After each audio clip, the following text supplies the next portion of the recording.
The prayer this morning will be offered by the good gentleman representing Wicomico County. Family, how y'all doing this morning? Everybody doing well? All right, very good, very good. If you could bow your heads just for a brief moment. Almighty God, thank you for your many blessings over all of us here. I want to thank you publicly for the blessing of good news last week for me personally. I ask you continue to watch over us, guide us, bless us as we continue to work for the people we serve. And everyone says, Amen. right on. Okay. Quorum call. Madam Speaker.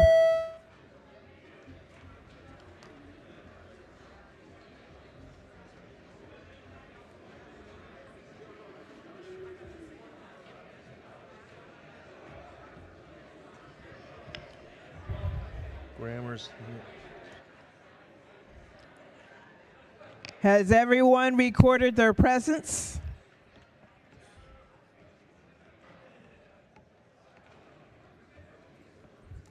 If so, the clerk will take the call. There being 134 members present, the House is now in session. The clerk will read the journal from the previous day. Annapolis, Maryland, February the 29th, 2024.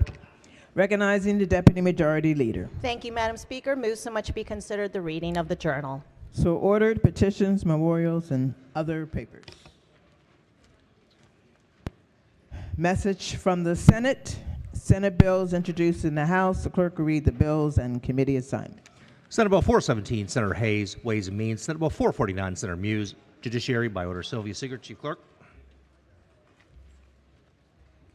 Report of the Committee on Appropriations. Report number 6. Clerk will read the first bill. House Bill 62, State Employee Rights and Protections, Personnel Actions and Harassment Investigation of Complaints. Favorable. Question before the House is the adoption of the favorable report. All in favor signify by saying aye. Aye. Opposed? The ayes have it. Favorable report is adopted. Are there any amendments to the bill or to its title? Hearing none, the bill is ordered printed for third reading. Clerk will read the next bill. House Bill 768, Judges Retirement System, Special Death Benefit. Favorable. Question before the House is the adoption of the favorable report. All in favor signify by saying aye. Opposed? The ayes have it. Favorable report is adopted. Are there any amendments to the bill to its title? Hearing none, the bill is ordered printed for third reading. Clerk, read next bill. House Bill 1163, State Department of Education, Division of Rehabilitation Services, funding. Favorable. Question before the House is the adoption of the favorable report. All in favor signify by saying aye. Opposed? The ayes have it. Favorable report is adopted. Are there any amendments to the bill to its title? Hearing none, the bill is ordered printed for third reading. Clerk, read next bill. House Bill 1334, Housing and Community Development, continuing the Core Partnership Fund extension. Favorable. Question before the House is the adoption of the favorable report. All in favor signify by saying aye. Opposed? The favorable report is adopted. Are there any amendments to the bill or to its title? Recognizing the minority leader. Thank you, Madam Speaker. Would the floor leader entertain a couple of questions just for clarification? Floor leader. Good morning. Thank you. What is essentially the Core Partnership Fund? I mean, what department does it operate into, or what is its purpose? Yeah, thank you so much for the question. So the Core Partnership Fund operates out of the Department of Housing and Community Development. This has been a project that has existed for a couple of years now, and all this bill does is it extends the sunset on the project. It's already in the budget, and there's no change to the program, just extending the sunset. Does the bill is construed, a lot of times in the Ways and Means Committee where I serve, when we have tax credits or programs and we extend a sunset, does that imply that we're putting another sunset on? So you're coming back periodically and reviewing the effectiveness of the program juxtaposed against its costs. So if the sunset now was, say, next year and the bill is extending that, is there a date certain where there will now be a sunset or a review for the program? One moment, please. Yes. Wait, no. Hold on. Excuse me, please. That's okay. I guess what I'm trying to say is there now a new sunset, or is it just simply we're completely removing the sunset on this bill so it will exist in perpetuity unless there's some affirmative action? There's no sunset. Okay, that's the bill sponsor. So That's that's the what, bill that's sponsor. what I thought. I thought that you said there's no. So we're just removing the sunset. How much money is expended? And you mentioned it is included in this year's budget, so it's not some new mandatory spending program that's not been accounted for in our sort of fiscal planning. How much money is in the core partnership fund $50 million every year? every year. Where does the core partnership fund? Is there a geographic limitation to where the money gets spent within that fund? May I yield to the bill sponsor for Certainly. some Bill Certainly, sponsor? I don't want to. I'm not trying to trick anybody. No, I appreciate thank it. you. Oh, I didn't know if you wanted to. Yes. I apologize. Yes.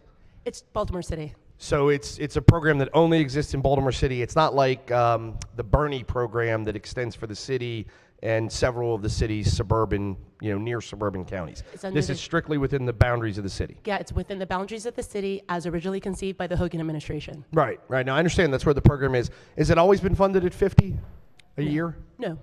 So is the 50 a year a jump up in this budget from prior years, or did 50 exist in prior years and you're just maintaining it? It's an increase to, aggressively address the blight in vacant housing that many people across this chamber have noted has plagued the city for generations. Real problem, no question about that. How much is the budgetary increase in this bill from the prior annual years of core funding? 30 million. So the program was funded at $20 million previously. Oh, excuse me, Program- it's funded at 30. It's a Program 20 was million increase. I previously funded apologize. at $30 million, and now it's going to be funded at $50 million, and we've removed the sunset Yeah, for we're the program. ramping it up. Okay, thank you very much. Thank I you appreciate the much. clarification. Of course. Are there any additional amendments to the bill to its title? Hearing none, the bill is ordered printed for third reading. Clerk, read next bill. Report of the Committee on Appropriations, Report Number 7, House Bill 78, Maryland Environmental Service, Governance and Requirements. Favorable amendments. Amendment number 1. Question for the House is the adoption of the Madam Speaker. favorable report. All in favor signify by saying aye. Aye. Excuse me? What are we doing?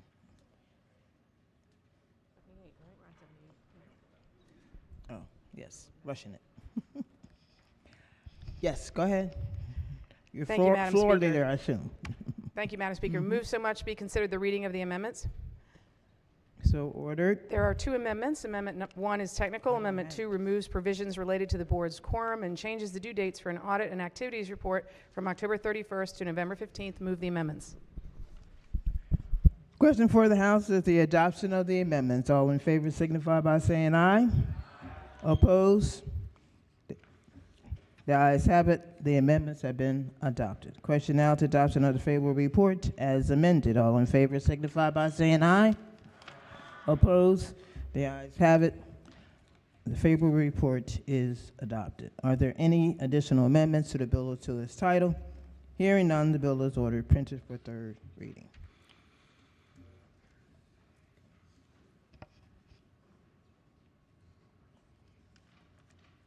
Clerk will read next bill.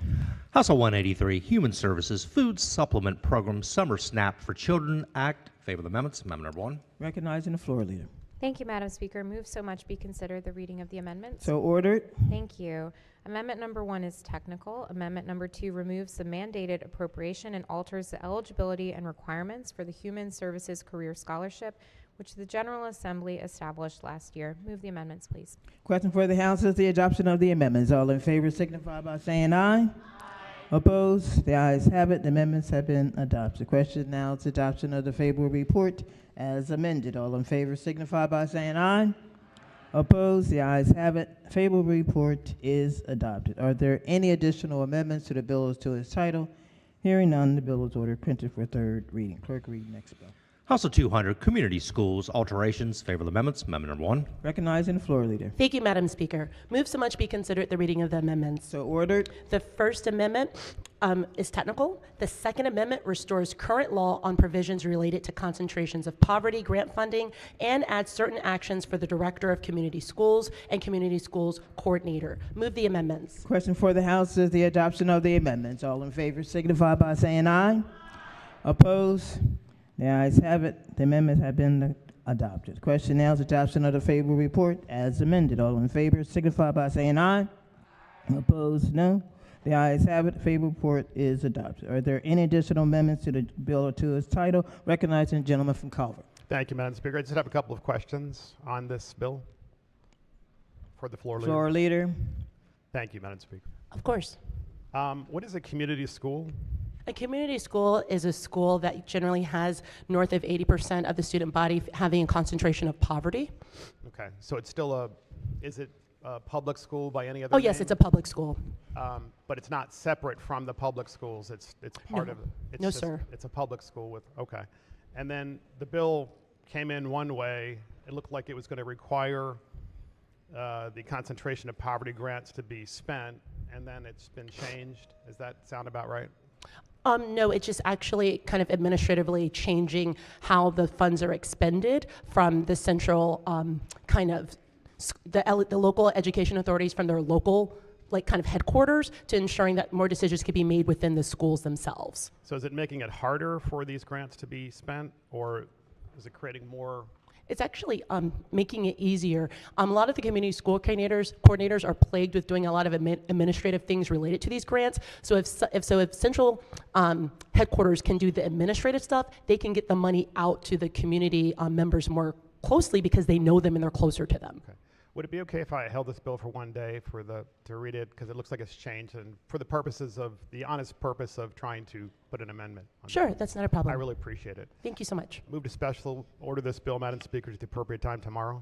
Question for the House is special order Thank HB 200 to the appropriate time tomorrow. All in favor signify by saying aye. Opposed? The bill has been special order. Clerk, read next bill. House Bill 666, Supplemental Nutrition Assistance Program, State Supplement. Favorable amendments. Amendment number 1. Recognizing floor leader. Thank you, Madam Speaker. Move so much be considered the reading of the amendment. So ordered. Thank you. Amendment number 1 is technical. Amendment number 2 adjusts the amount of the benefit increase by $10 from $40 to $50 and lowers the minimum age from 62 to 60. Move the amendments, please. Question for the House is the adoption of the amendments. All in favor signify by saying aye. Opposed? The ayes have it. The amendment has been adopted. Question now is adoption of the favorable report as amended. All in favor signify by saying aye. Opposed? The ayes have it. The favorable report is adopted. Are there any additional amendments to the bill or to its title? Hearing none, the bill is ordered printed for third reading. Clerk, read next bill. House Bill 764, State Lottery Fund Bus Rapid Transit Fund Distribution, alterations. Favorable amendments. Amendment number 1. Recognizing the committee chair. Thank you, Madam Speaker. Move so much be considered the reading of the amendments. So ordered. Amendment number 1 is technical. Amendment number 2 requires the Stadium Authority to provide a report on the Blue Line Corridor and makes changes to the fund. Move the amendments. Question for the House is the adoption of the amendments. All in favor signify by saying aye. Opposed? The ayes have it. The amendment has been adopted. Question now is adoption of the favorable report as amended. All in favor signify by saying aye. Opposed? The ayes have it. Favorable report is adopted. Are there any additional amendments to the bill or to its title? Hearing none, the bill is ordered printed for third reading. Clerk, read next bill. House Bill 914, Winery and Vineyard Economic Development Grant Program, modifications. Favorable amendments. Amendment number 1. Madam Speaker. Recognizing the floor leader. Thank you, Madam Speaker. Move so much to be considered the reading of the amendment. So ordered.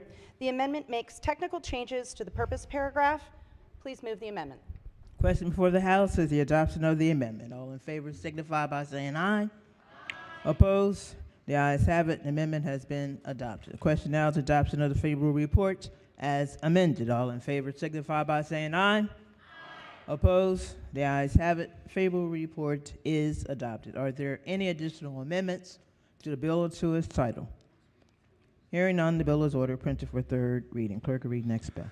House Bill 966, Law Enforcement Officers Pension System, Reemployment as Sheriff. Favorable amendments. Amendment number 1. Recognizing the floor leader. Thank you, Madam Speaker. Move so much to be the reading of the amendments. So ordered. Amendment number 1 is technical. Amendment number 2 reduces the cooling off period from 5 years to 1 year before a retiree of the law enforcement officer's pension system may be reemployed as a sheriff without facing a temporary suspension of retirement allowance. Move the amendments.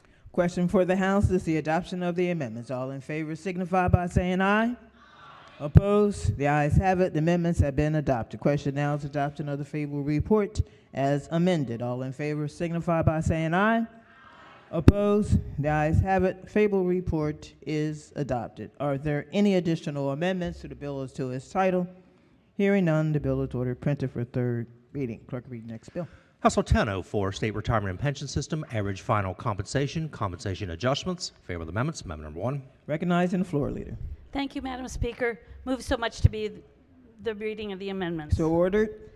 Amendment number 1 is technical. Amendment number 2 includes members of the retirement systems and clarifies the process by which a member shall submit verification that a salary increase resulted from a promotion or a market compensation review and adjustment. Move the amendments. Question before the House is the adoption of the amendments. All in favor signify by saying aye. Aye. Opposed? The ayes have it. Amendment has been adopted. Question now is adoption of the favorable report as amended. All in favor signify by saying aye. Aye. Opposed? The ayes have it. Favorable report is adopted. Are there any additional amendments to the bill or to its title? Hearing none, the bill is ordered printed for third reading. Clerk, read next bill. House Bill 1009, Public Health, Federally Qualified Health Centers Grant Program, Recovery of Funding. Favor of the amendments. Amendment number 1. Recognizing the floor leader. Thank you, Madam Speaker. Move so much be considered the reading of the amendments. So ordered. Thank you. Amendment number 1 is technical. Amendment number 2 allows for a 15-year state right to recovery for FQHCs that are on leased property and maintains the 30-year right to recovery for owned property. Move the amendments. Question before the House is the adoption of the amendments. All in favor signify by saying aye. Aye. Opposed? The ayes have it. The amendments have been adopted. Question now is adoption of the favorable report as amended. All in favor signify by saying aye. Aye. Opposed? The ayes have it. Favorable report is adopted. Are there any additional amendments to the bill or to its title? Hearing none, the bill is ordered printed for third reading. Clerk, read next bill. House Bill 1082, Blueprint for Maryland's Future Implementation, Funding, and Independent Evaluation, Alterations. Favor of the amendments. Amendment number 1. Recognizing the floor leader. Thank you, Madam Speaker. Move so much be considered the reading of the amendments. So ordered. The first amendment is technical. The second amendment alters the mandate. Move the amendments. Question for the House is the adoption of the amendments. All in favor signify by saying aye. Opposed? The ayes have it. The amendments have been adopted. Question now is adoption of the favorable report as amended. All in favor signify by saying aye. Aye. Opposed? The ayes have it. Favorable report is adopted. Are there any additional amendments to the bill or to its title? Hearing none, the bill is ordered printed for third reading. Clerk, read next bill. House Bill 1212, State Retirement and Pension System, Director of Diversity, Equity, and Inclusion and Governance Program. Favor of the amendments. Amendment number 1. Recognizing the floor leader. Thank you, Madam Speaker. Move so much to be considered the reading of the amendments. So ordered. Amendment number 1 is technical. Amendment number 2 requires good cause and prior written consent of the board to terminate the Director of Diversity, Equity, and Inclusion, as well as the individual employed to assist with the governance program. Move the amendments. Question for the House is the adoption of the amendments. All in favor signify by saying aye. Aye. Opposed? The ayes have it. The amendments have been adopted. Question now is adoption of the favorable report as amended. All in favor signify by saying aye. Weak aye. Opposed? The ayes have it. The favorable report is adopted. Are there any additional amendments to the bill or to its title? Hearing none, the bill is ordered printed for third reading. Clerk, read next bill. House Bill 1244, Maryland Higher Education Commission Academic Program Approval and Institutional Mission Statements, Requirements. Favor of the amendments. Amendment number 1. Recognizing the floor leader. Thank you, Madam Speaker. Move so much be considered the reading of the amendments. So ordered. The first amendment is technical. Amendment number 2 alters provisions of the state plan, alters standards and processes for academic program approval, alter certain reports, adds a provision that only certain institutions may submit a certain program for approval by the commission, and makes various technical changes. Move the amendments.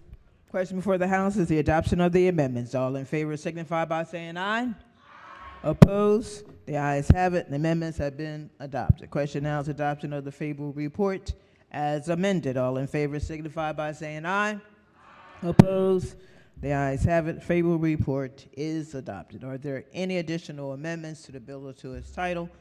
Hearing none, the bill is ordered printed for third reading. Clerk, read next bill. House Bill 1390, Public Schools School Safety Grant Program Extension. Favorable amendments. Amendment number 1. Recognizing the floor leader. Thank you, Madam Speaker. Move so much be considered the reading of the amendments. So ordered. Amendment number 1 is technical. Amendment number 2 makes changes to various school construction programs, establishes a new work group on assessment and funding of the school facilities, and clarifies the intent of the General Assembly related to the funding for the public school construction program. Move the amendments. Question before the House is the adoption of the amendments. All in favor signify by saying aye. Opposed? The ayes have it. The amendments have been adopted. Question now to adoption of the favorable report as amended. All in favor signify by saying aye. Opposed? The ayes have it. The favorable report is adopted. Are there any additional amendments to the bill as to its title? Hearing none, the bill is ordered printed for third reading. Clerk, read next bill. House Bill 1434, Department of Human Services, Electronic Benefits Transfer Cards, Restoration of Benefits. Favorable amendments. Amendment number 1. Recognizing the floor leader. Thank you, Madam Speaker. Move so much be considered the reading of the amendments. So ordered. Thank you. Amendment number 1 is technical. Amendment number 2 clarifies that the Department of Human Services shall reimburse a beneficiary for stolen benefits subject to the limitation of the state budget and establishes a work group to study and make recommendations to the General Assembly on a dedicated funding stream for the restoration of stolen benefits. Move the amendments, please. Question for the House is the adoption of the amendments. All in favor signify by saying aye. Opposed? The ayes have it. The amendments have been adopted. Question now to the adoption of the favorable report as amended. All in favor signify by saying aye. Opposed? The ayes have it. Favorable report is adopted. Are there any additional amendments to the bill as to its title?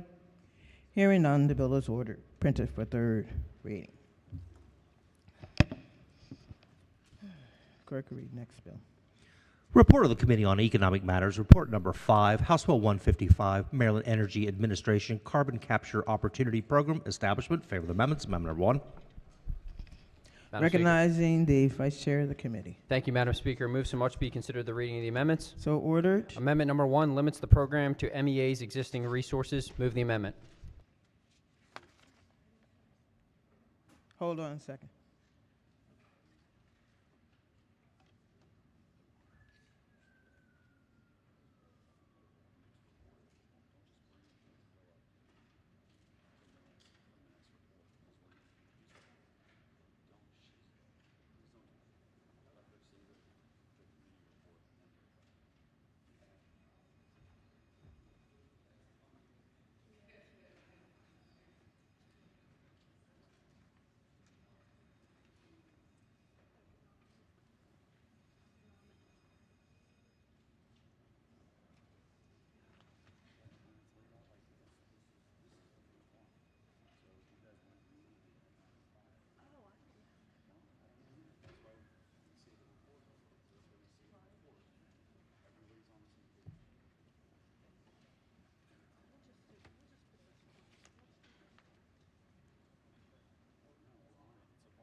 Okay. We have a lot of papers up on this desk. Okay. What are we doing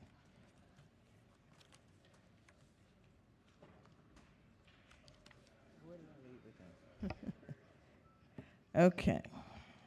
We're on report number 5, right? And we're on that particular bill. Can you repeat because we were doing all this stuff? Thank you, Madam Speaker. Move so much be considered the reading of the amendments. So ordered. Amendment number 1 limits the program to MEA's existing resources. Move the amendment.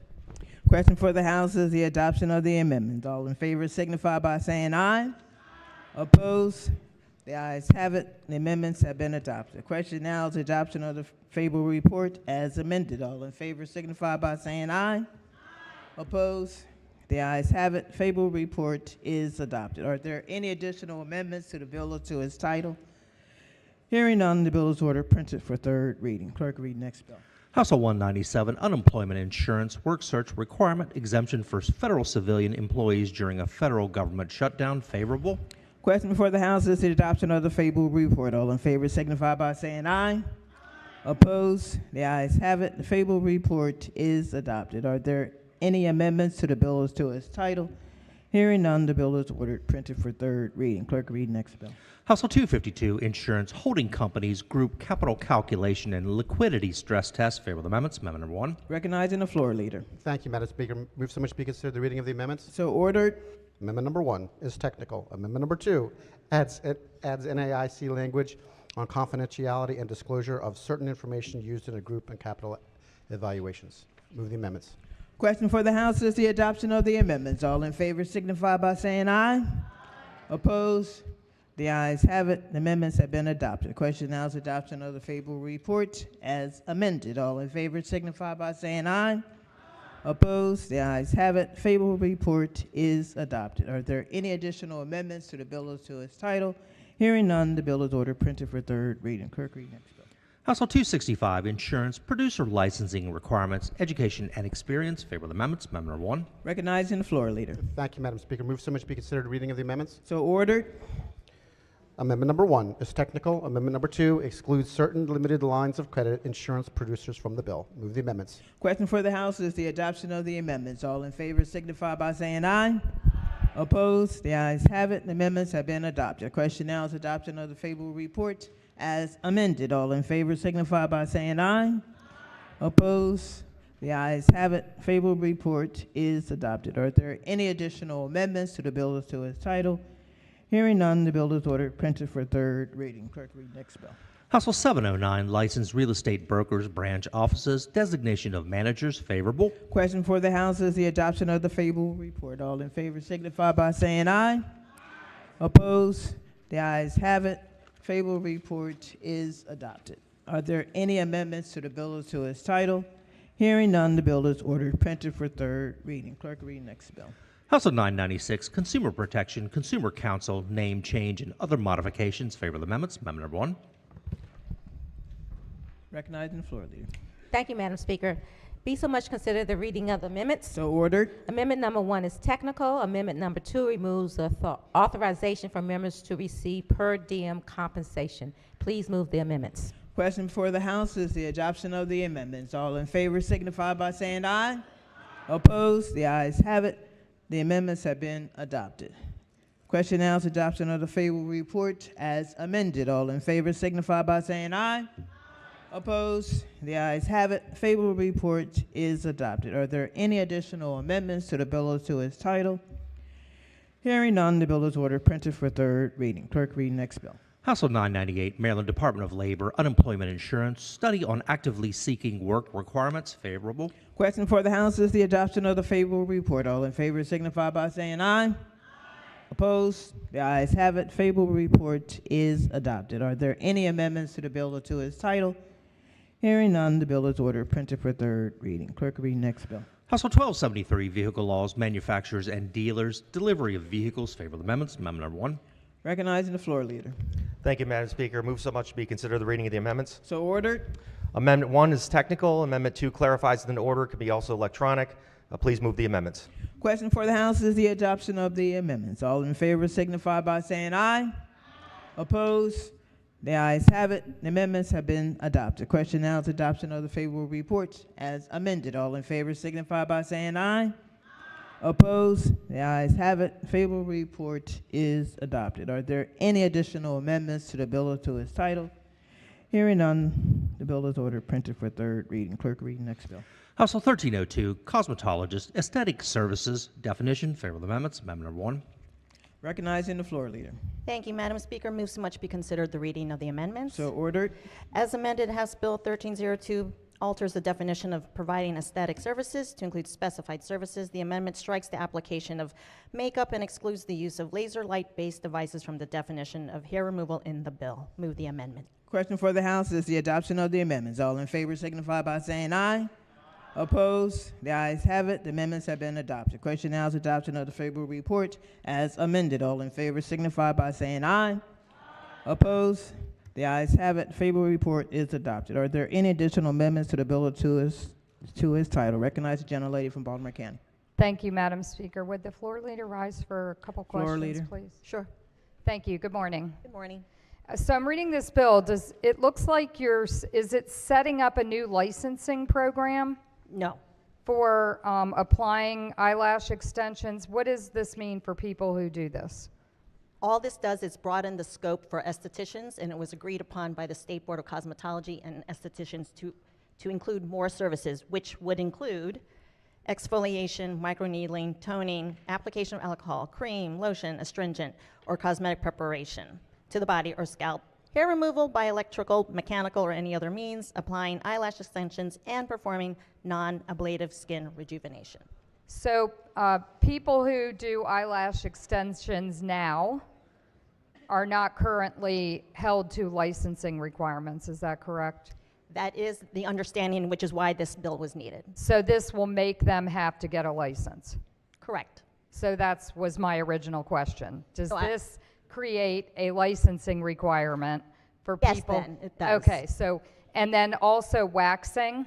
So if a person is offering waxing services, are they now going to have to get licensed to do that?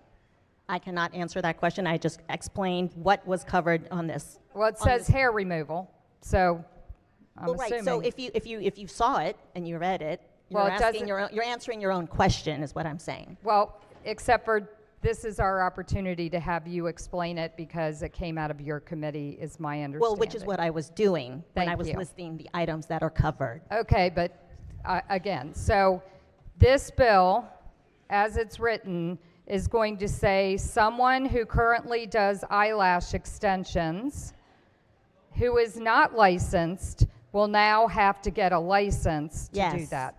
What is the fee for that license? Is there a fee? I can get that answer for you. Thank you.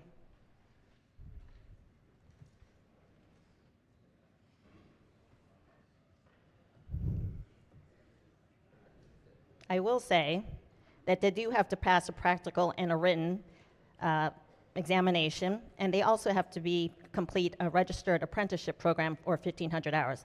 But the fee, I can get the answer for you. Pardon? The bill does not specify the fee. Is that an answer you would like? Well, I'm that you assuming would if like you're me going to to make get for them you? get a license somewhere, there will be a fee for them to get a license. We don't just give them out. I don't think. I mean, it'd be great if you wanted to do it for free. Well, no, but I can get that answer for you. Great. Yeah. Thank you. You're welcome. Well, I don't have it right now. Oh, you don't have it right? I thought you were phoning a friend. Okay. Okay. It will be set by the Department of Labor. But I Okay. don't have it to give to you. But I can give it to you once I get the answer. Okay. Yeah. So that means probably on third reader, you'll be able to tell me the answer to that. Sure. Okay. Would you allow me to special order this bill until tomorrow for purposes of a couple amendments? Sure. Thank you. Madam Speaker, special order till tomorrow. The question before the House is to special order HB 1302 to the appropriate time tomorrow. All in favor signify by saying aye. Opposed? The bill is ordered, special ordered for tomorrow. Clerk will read next bill. House Bill 1362, State Board of Cosmetologists Membership Alteration, favorable. Question for the House is the adoption of the favorable report. All in favor signify by saying aye. Opposed? The ayes have it. Favorable report is adopted. Are there any additional amendments to the bill as to its title? Hearing none, the bill is ordered printed for third reading. Clerk will read next bill. House Bill 1393, Electric System Planning, Scope and Funding, favorable. Question for the House is the adoption of the favorable report. All in favor signify by saying aye. Opposed? The ayes have it. Gentlemen, you're standing for what reason? Madam Speaker, yeah, I have an amendment to this, Madam Speaker.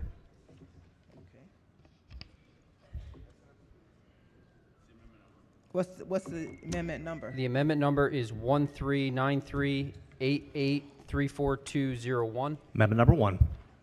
All the amendment does, Madam Speaker, is essentially allows the PSC to consider the different size in the utilities when they're planning out distribution systems planning, Madam Speaker. And the committee sees it as friendly. Please move the amendment. Question before the House is the Adoption of the amendment. All in favor signify by saying aye. Opposed? The ayes have it. The amendment has been adopted. Question now is adoption of the favorable report as amended. All in favor signify by saying aye. Opposed? The ayes have it. Favorable report is adopted. Are there any additional amendments to the bill or to its title? Hearing none, the bill is ordered printed for third reading.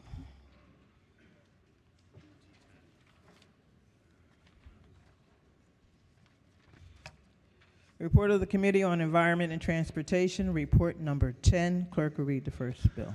House Bill 22, Agriculture Pollinator Habitat Plan, requirements for State Highway Administration. Favorable amendments. Amendment number 1. Recognizing the floor leader. Thank you, Madam Speaker.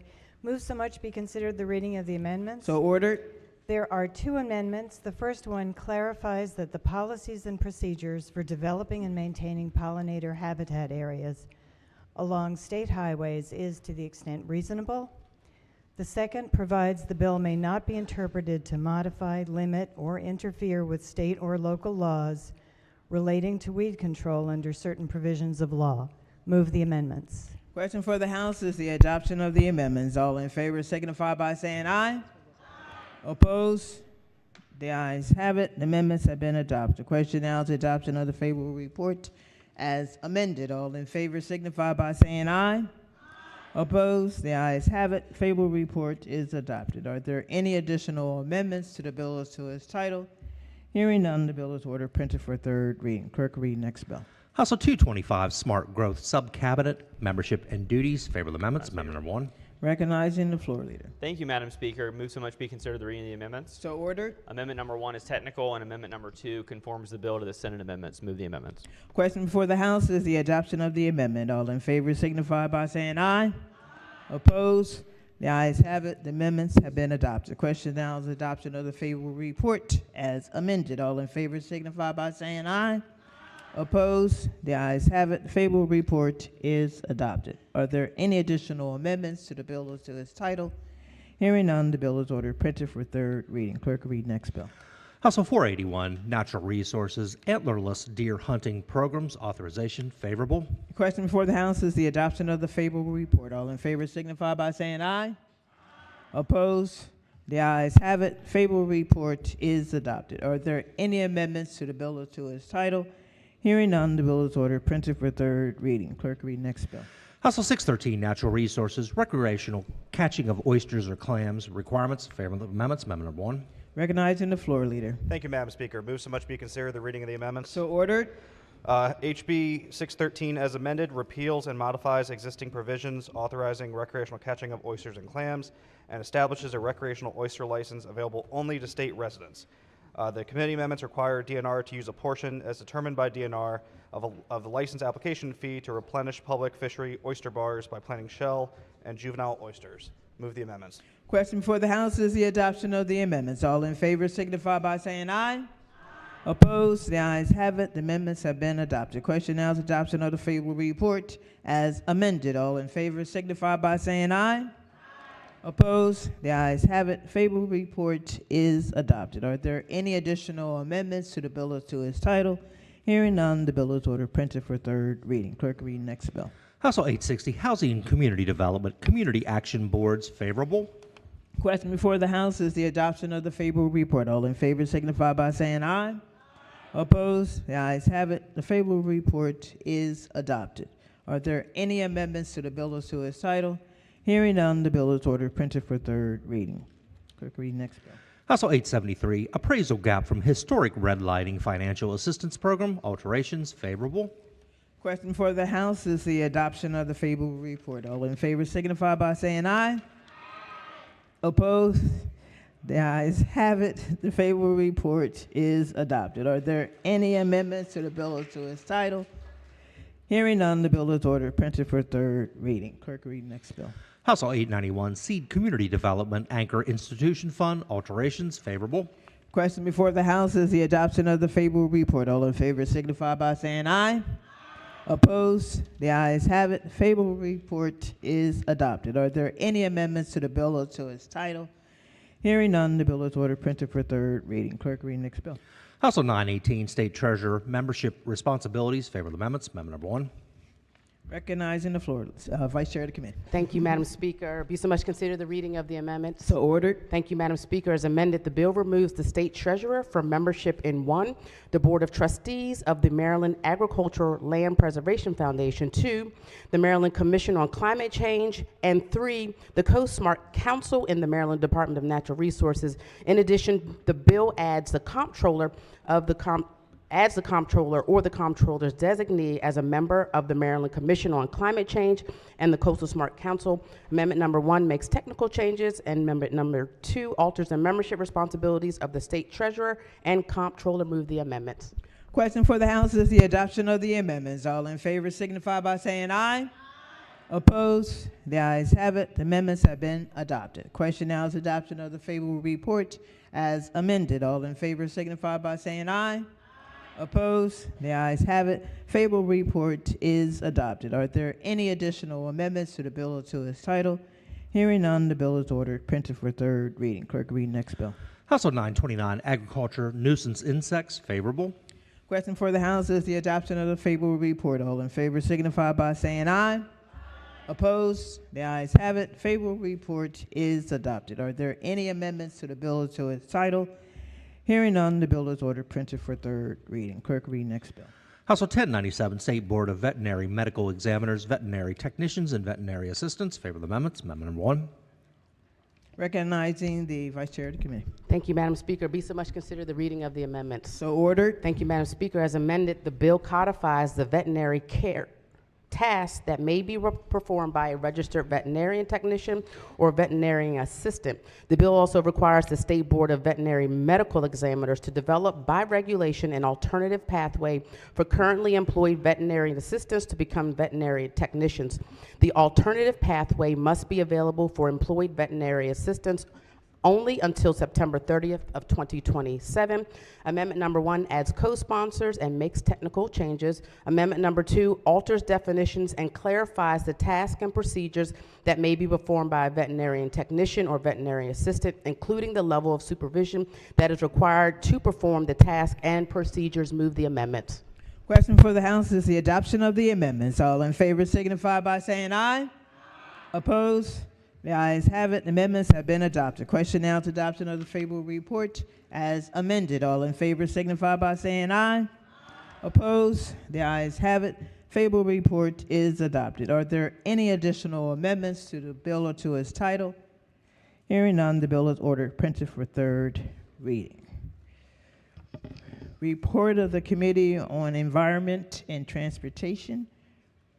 Report number 11. Clerk, read first bill.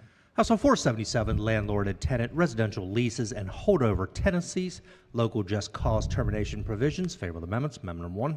Recognizing Chair of the Committee. Thank you, Madam Speaker. Move so much be considered the reading of the amendments. So ordered. Amendment number 1 makes technical changes and adds co-sponsors. Amendment number 2 replaces language in the bill with the term good cause.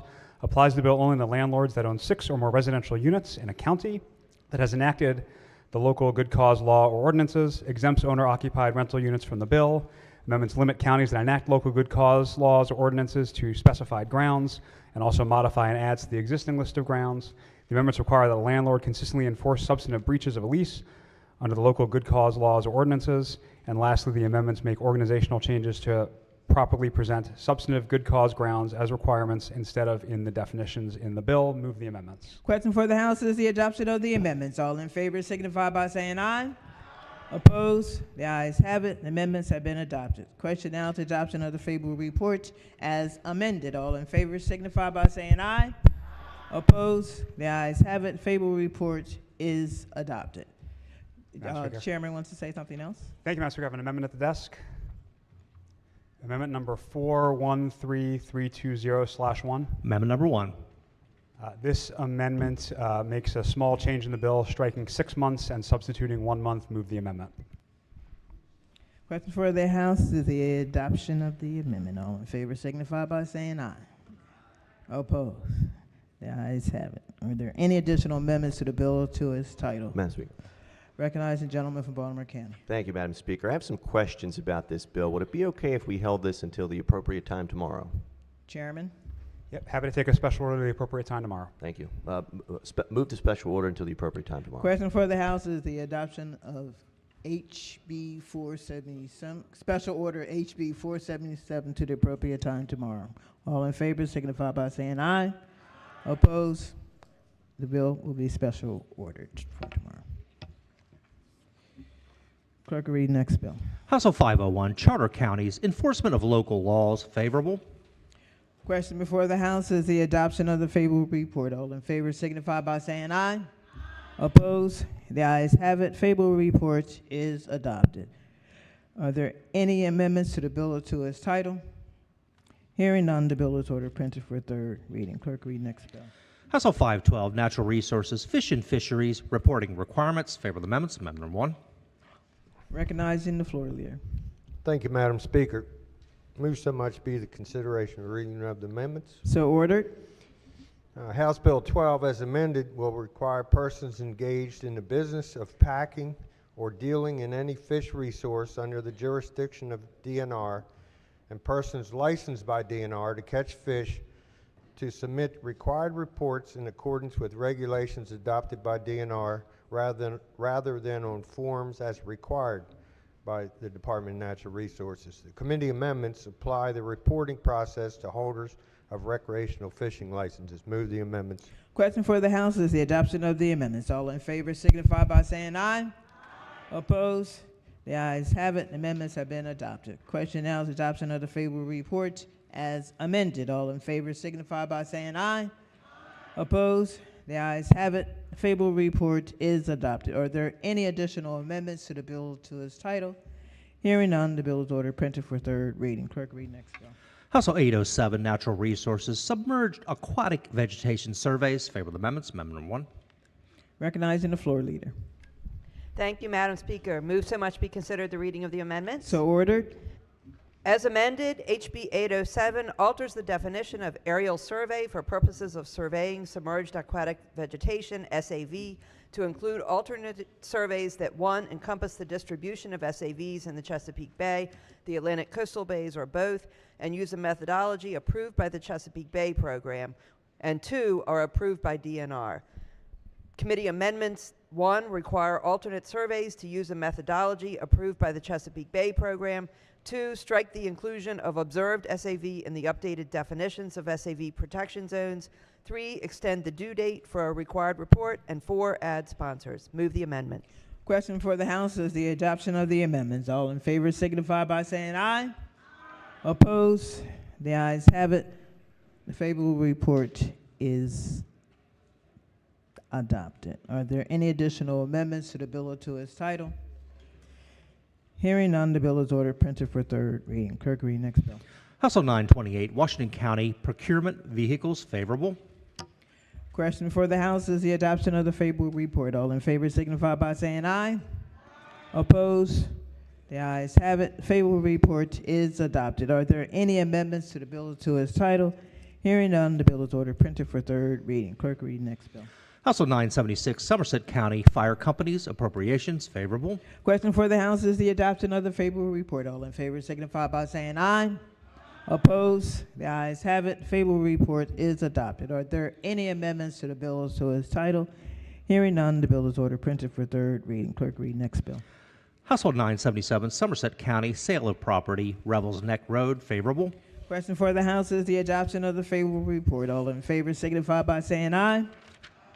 Opposed? The ayes have it. Favorable report is adopted. Are there any amendments to the bill or to its title?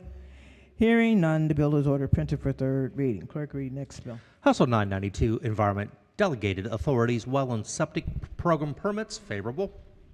Question for the House is the adoption of the favorable report. All in favor signify by saying aye. Opposed? The ayes have it. Favorable report is adopted. Are there any amendments to the bill or to its title? Recognizing the gentleman from the Eastern Shore. Thank you, Madam Speaker. Just a quick question for the floor leader. Floor leader. Thank you, Madam Speaker. So, floor leader, we had a conversation last week on a different bill, and this bill looks like it speaks to requiring the local health departments to report the length of time it's taking for them to approve well and septic permits. Is that this That's bill? correct. So Yes. this is the bill? Yes, this is it. Okay, thank you for bringing legislation. Look forward to supporting it. Very good. Are there any amendments to the bill or to its title? Hearing none, the bill is ordered printed for third reading. Clerk, read next. House Bill 1055, Environment, Highways, Salt Application. Favorable amendments. Amendment number 1. Recognizing the floor leader. Thank you, Madam Speaker. Move so much be considered the reading of the amendments. So ordered. First amendment is technical and makes technical changes. The second amendment strikes the language that would have required the amount of salt applied per lane to be reported and strikes the language that would have required a report on salt applications at schools and public parks and by public contractors. Move the amendments. Question for the House is the adoption of the amendments. All in favor signify by saying aye. Opposed? The ayes have it. The amendments have been adopted. Question now is adoption of the favorable report as amended. All in favor signify by saying aye. Opposed? The ayes have it. The favorable report is adopted.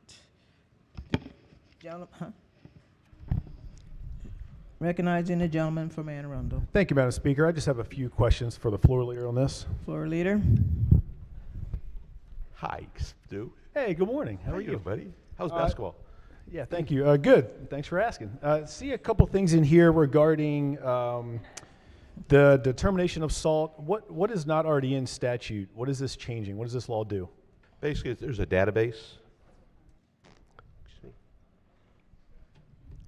Currently, what they have is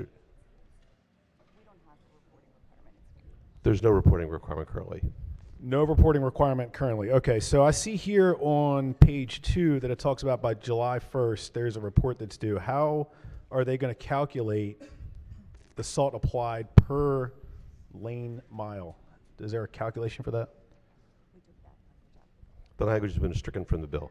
That line's been stricken from the bill. Okay. All my questions have been answered, Madam Speaker. Thank you. Are there any additional amendments to the bill or to its title? Hearing none, the bill is ordered printed for third reading. Clerk, read next bill. House Bill 1153, Environment, Water Pollution Control, Protecting State Waters from PFAS Pollution, Protecting State Waters from PFAS Pollution Act. Favorable amendments. Amendment number 1. Recognizing the floor leader. Thank you, Madam Speaker. Move so much be considered the reading of the amendments. So ordered. Thank you. Amendment number 1 adds co-sponsors and makes technical changes. Amendment number 2 alters definitions and the application of the bill, strikes language that would have established a discharge limit for PFAS chemicals, and instead requires MDE, in collaboration with certain publicly owned treatment works and significant industrial users, to develop certain PFAS action levels and mitigation plans, delays the dates by which a significant industrial user must meet certain measurement, reporting, and implementation requirements, and changes the effective date of the bill from October 1 to July 1. Move the amendments. Question for the House is the adoption of the amendment. All in favor signify by saying aye.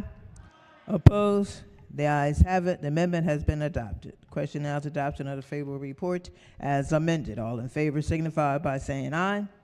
Opposed? The ayes have it. Favorable report is adopted. Are there any additional amendments to the bill or to its title? Recognizing the minority leader.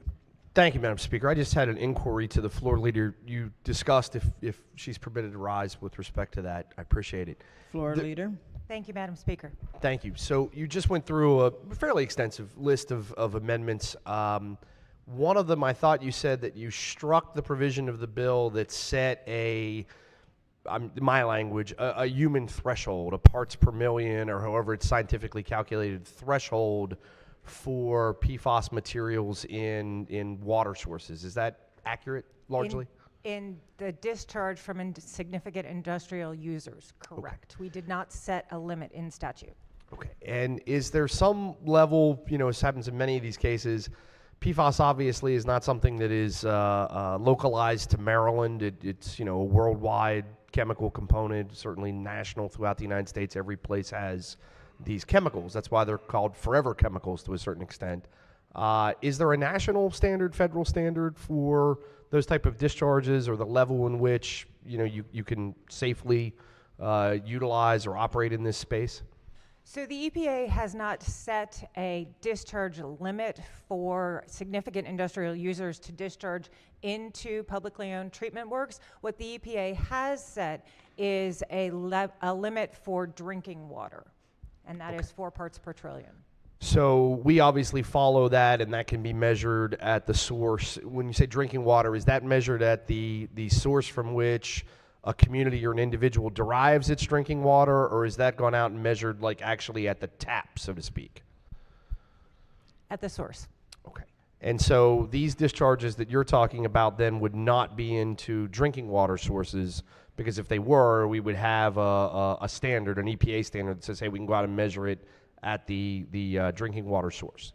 So that's actually a really, I'm glad you asked that question. Sure. And the answer to that is yes. But you hit on a really important point, because right now, what is happening is PFAS is being discharged into the publicly owned treatment works, which then has to clean it, which we, the taxpayers, pay for, and then it's sent into our drinking waters. We're trying to trace it back to the significant industrial user that is using the PFAS, and MDE is going to work with them to do some testing and to work on treatment levels. So they're not setting a level right there, but we're trying to work backwards to those that are actually discharging the PFAS into the treatment works that are cleaning our water. Because ultimately it may wind up in the drinking water, but after it goes through the entire treatment process. So the testing would occur at the end, the drinking water source, as opposed to, I mean, I'm not saying the testing, the level would occur at the end source, the drinking water, not in the intermediary public wastewater treatment source. So right now the EPA has the level for the drinking water, so that's where the testing is being done for our drinking water. However, we want MDE and the significant industrial users and the publicly owned treatment works to start looking at what's coming out of these significant industrial users, because ultimately we want them to stop poisoning the water that we, the taxpayers, then have to clean up. And a lot of that sounds good. I guess my question is from a legal standpoint, is there preemption in this field so that the EPA's regulation preempts state regulations which may exceed their controls, or is this something that the committee and committee council said, hey, we can do this, we're not developing a specific standard, but we are requiring MDE to, I think your words were, work with the industrial users, that won't impose a requirement that exceeds the EPA's field of preemption? Correct, there's no preemption here. Thank you for the answers. I appreciate the information. Madam Speaker. Gentleman from Calvert. Thank you, Madam Speaker. Also a couple of quick questions. Does this bill... Floor leader. Thank you, Madam Speaker. Thank you, Madam Speaker. Does this bill have anything to do with the Norfolk Southern spill in Ohio, whereby Norfolk Southern was going to bring a lot of the chemicals that were spilled there to Baltimore and dispose of them in the Chesapeake Bay? So this bill has to do with PFAS, which this body has been working on for many, many years. You all might remember in 2019, we banned the use of PFAS in testing and training for firefighting purposes.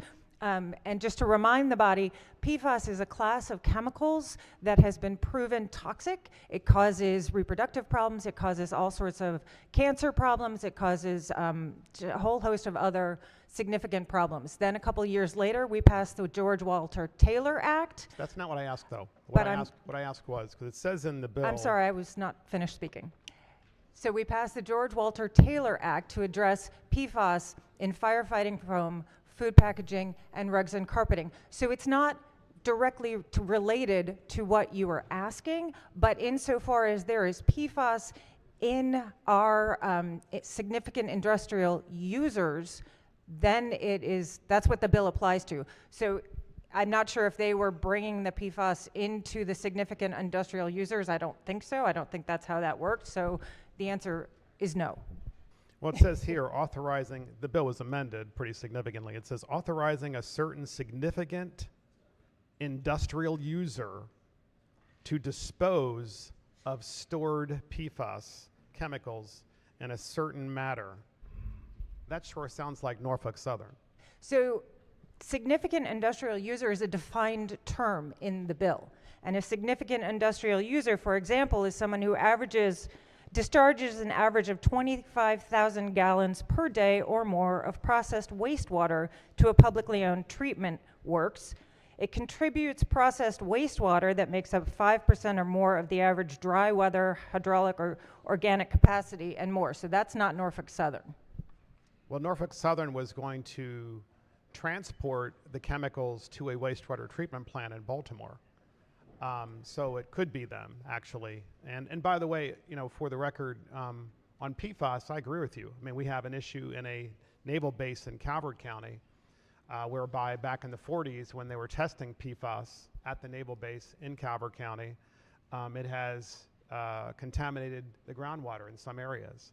And so, we are equally concerned about this, which is why I'm raising this question of why there appears to be a bill that is authorizing Norfolk Southern to bring this material into the state of Maryland at a wastewater treatment plant and then dispose of it into the bay. It just kind of looks like that. I know that you're not mentioning, and the bill doesn't mention, because it cannot, a specific company, but it sure feels that way. I encourage you to look at the definition of significant industrial user. Thank you. Thank you, Madam Speaker. Are there any additional amendments to the bill or to its title? Hearing none, the bill is ordered printed for third reading. Report of the Committee on Health and Government Operations, report number 6. Clerk will read the first bill. House Bill 51, Maryland Pediatric Cancer Fund modifications. Favor the amendments. Amendment number 1. Recognizing the floor leader. Thank you, Madam Speaker. Move so much be considered the reading of the amendments. So ordered. Amendment number 1 adds co-sponsors and makes technical changes. Amendment number 2 requires the 5% of the fund that the Secretary is authorized to distribute to a promotional account be allocated to a state-based childhood cancer organization to be used to promote further donations to the fund and to educate the state-specific community about the opportunities for childhood cancer research through the fund, and establishes the Pediatric Cancer Research Commission to oversee the award of competitive grants from the Pediatric Cancer Fund to public and private entities in the state. Please move the amendments. Question for the House is the adoption of the amendments. All in favor signify by saying aye. Aye. Opposed? The ayes have it. The amendments have been adopted. Question now is adoption of the favorable report as amended. All in favor signify by saying aye. Opposed? The ayes have it. The favorable report is adopted. Are there any additional amendments to the bill or to its title? Hearing none, the bill is ordered printed for third reading. Clerk, read next bill. House Bill 499, Health Occupations, Private Dental Offices, Infection Control. Favor the amendments. Amendment 1. Recognizing the floor leader. Thank you, Madam Speaker. Move so much be considered the reading of the amendment. So ordered. Amendment number 1 is technical and its co-sponsor. Amendment number 2 defines infection control activities, removes language that would have limited the number of private dental offices a supervising dentist may supervise, and clarifies that the requirements of the section do not fall under the definition of practice dentistry or limit the ability of an unlicensed person to assist with regulatory compliance the requirements. Move the committee amendments, Madam Question Speaker. for the House is the adoption of the amendments. All in favor signify by saying aye. Opposed? The ayes have it. The amendments have been adopted. Question now is adoption of the favorable report as amended. All in favor signify by saying aye. Opposed? The ayes have it. The favorable report is adopted. Are there any additional amendments to the bill or to its title? Hearing none, the bill is ordered printed for third reading. Clerk, read next bill. House Bill 548, Task Force on Responsible Use of Natural Psychedelic Substances. Favor the amendments. Amendment number 1. Recognizing the floor leader. Thank you, Madam Speaker. Move so much to be considered the reading of the amendments. So ordered. Thank you. Amendment number 1 adds co-sponsors and makes technical changes, authorizes the task force to determine additional natural psychedelic substances that can be studied, alters the membership of the task force, provides that the Cannabis Administration will task the task force, and strikes language related to making recommendations to establish requirements for a natural psychedelic permit and recommendations related to supervised adult use. Move the amendments. Question for the House is the adoption of the amendments. All in favor signify by saying aye. Aye. Opposed? The ayes have it. The amendments are adopted. Question now is adoption of the favorable report as amended. All in favor signify by saying aye. Aye. Opposed? The ayes have it. Favorable report is adopted. Are there any additional amendments to the bill or to its title? Hearing none, the bill is ordered printed for third reading. Clerk, read next bill. House Bill 566, State and Local Government, Real Property, Confederate Naming Prohibited. Favor the amendments. Amendment number 1. Recognizing the floor leader. Thank you, Madam Speaker. Move so much be considered the reading of the amendments. So ordered. Amendment number 1 is technical, alters the short title of the bill, and adds co-sponsors. Amendment number 2 strikes the bill as introduced and instead creates a commission on state and local government real property bearing Confederate names, to develop and implement a framework to identify real property bearing a Confederate name that is owned by the state or a political subdivision, and make recommendations regarding real property that should be renamed. Nothing authorizes the commission to rename real property owned by the state or a political subdivision. The commission is required to report its findings and recommendations on or before October 1st, 2031 to the governor, mayor, and city council of Baltimore City, the governing body of each county, and the General Assembly. As amended, the bill takes effect July 1, 2025 and terminates June 30, 2032. I move the amendments, Madam Speaker. Question for the House is the adoption of the amendments. All in favor signify by saying aye. Opposed? The ayes have it. Favorable report is adopted. Question now is adoption of the favorable report as amended. All in favor signify by saying aye. Opposed? The ayes have it. Favorable report is adopted. Are there any additional amendments to the bill or to its title? Recognizing the minority whip. Thank you, Madam Speaker. If my good friend from Frederick could sit down for a couple questions. Floor leader. I'm happy to. Good morning. The bill's been heavily modified or heavily amended to a commission. And I was just doing some research on it. I know, and I mean, I'm sure this stuff was brought up, but I guess in Tacoma Park, there was a street named Robert E. Lee. I think that's been changed since. And then in Potomac, there were 3 streets, Jeb Stewart, Jubal Early, and some other name. So my question, and that seems pretty clear cut. If there's a street name, political subdivision named after a Confederate general, we're looking at changing that 100%, understand. My question is, like in Waldorf, for example, Samuel Mudd, right, who was a co-conspirator with John Wilkes Booth. There's some debate about what they did or what they didn't, but I think the general understanding is a co-conspirator, right? The guy who was assassinated. There's a road called Samuel Mudd Road. Would this commission consider adding that road as something that might be changed? Well, that's the point of the bill, is that you saw after University of Virginia, we saw a lot of Confederate monuments just automatically be removed. There was not a whole lot of thought or consideration. What this bill attempts to do here in Maryland is to be thoughtful about this. Sure. So that we would have a commission that would take a look at the situation that you're describing here and make an informed, rational decision as to whether that would, whether this bill would apply to that situation. And the and this is the last. It's a technical question. If it's a private road, is that treated as the same as a public road? This just applies to public real estate. Public roads. Okay. All right. Thank you for the question. Thank you, Madam Speaker. Gentleman from Baltimore County. Thank you, Madam Speaker. I'd like to take a peek at this bill for the purpose of an amendment. Would it be okay with the floor leader if we special ordered this until the appropriate time tomorrow?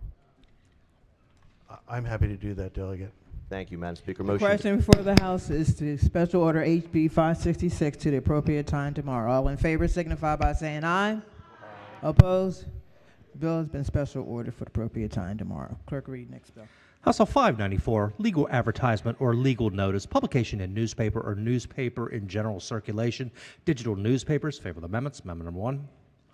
Recognizing the floor leader. Thank you, Madam Speaker. Move so much be considered the reading of the amendment. So ordered.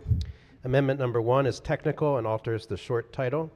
Amendment number 2 strikes the portion of the bill that applied statewide and instead adds a provision that applies only in Dorchester County regarding the publishing of certain legal advertisements and notices, the time period required for publication, and provisions that apply in Dorchester County if there is no print or digital publication that meets all of the requirements for newspaper or newspaper in general circulation that apply statewide. Move the amendments. Question for the House is the adoption of the amendments. All in favor signify by saying aye. Opposed? The ayes have it. The amendments have been adopted. Question now is adoption of the favorable report as amended. All in favor signify by saying aye. Opposed? The favorable report is adopted. Are there any additional amendments to the bill or to its title? Hearing none, the bill is ordered printed for third reading. Clerk, read next bill. House Bill 676, Right to Try Act, Individualized Investigational Treatments. Favorable amendments. Amendment number 1. Recognizing the floor leader. Thank you, Madam Speaker. So much to consider reading the amendment.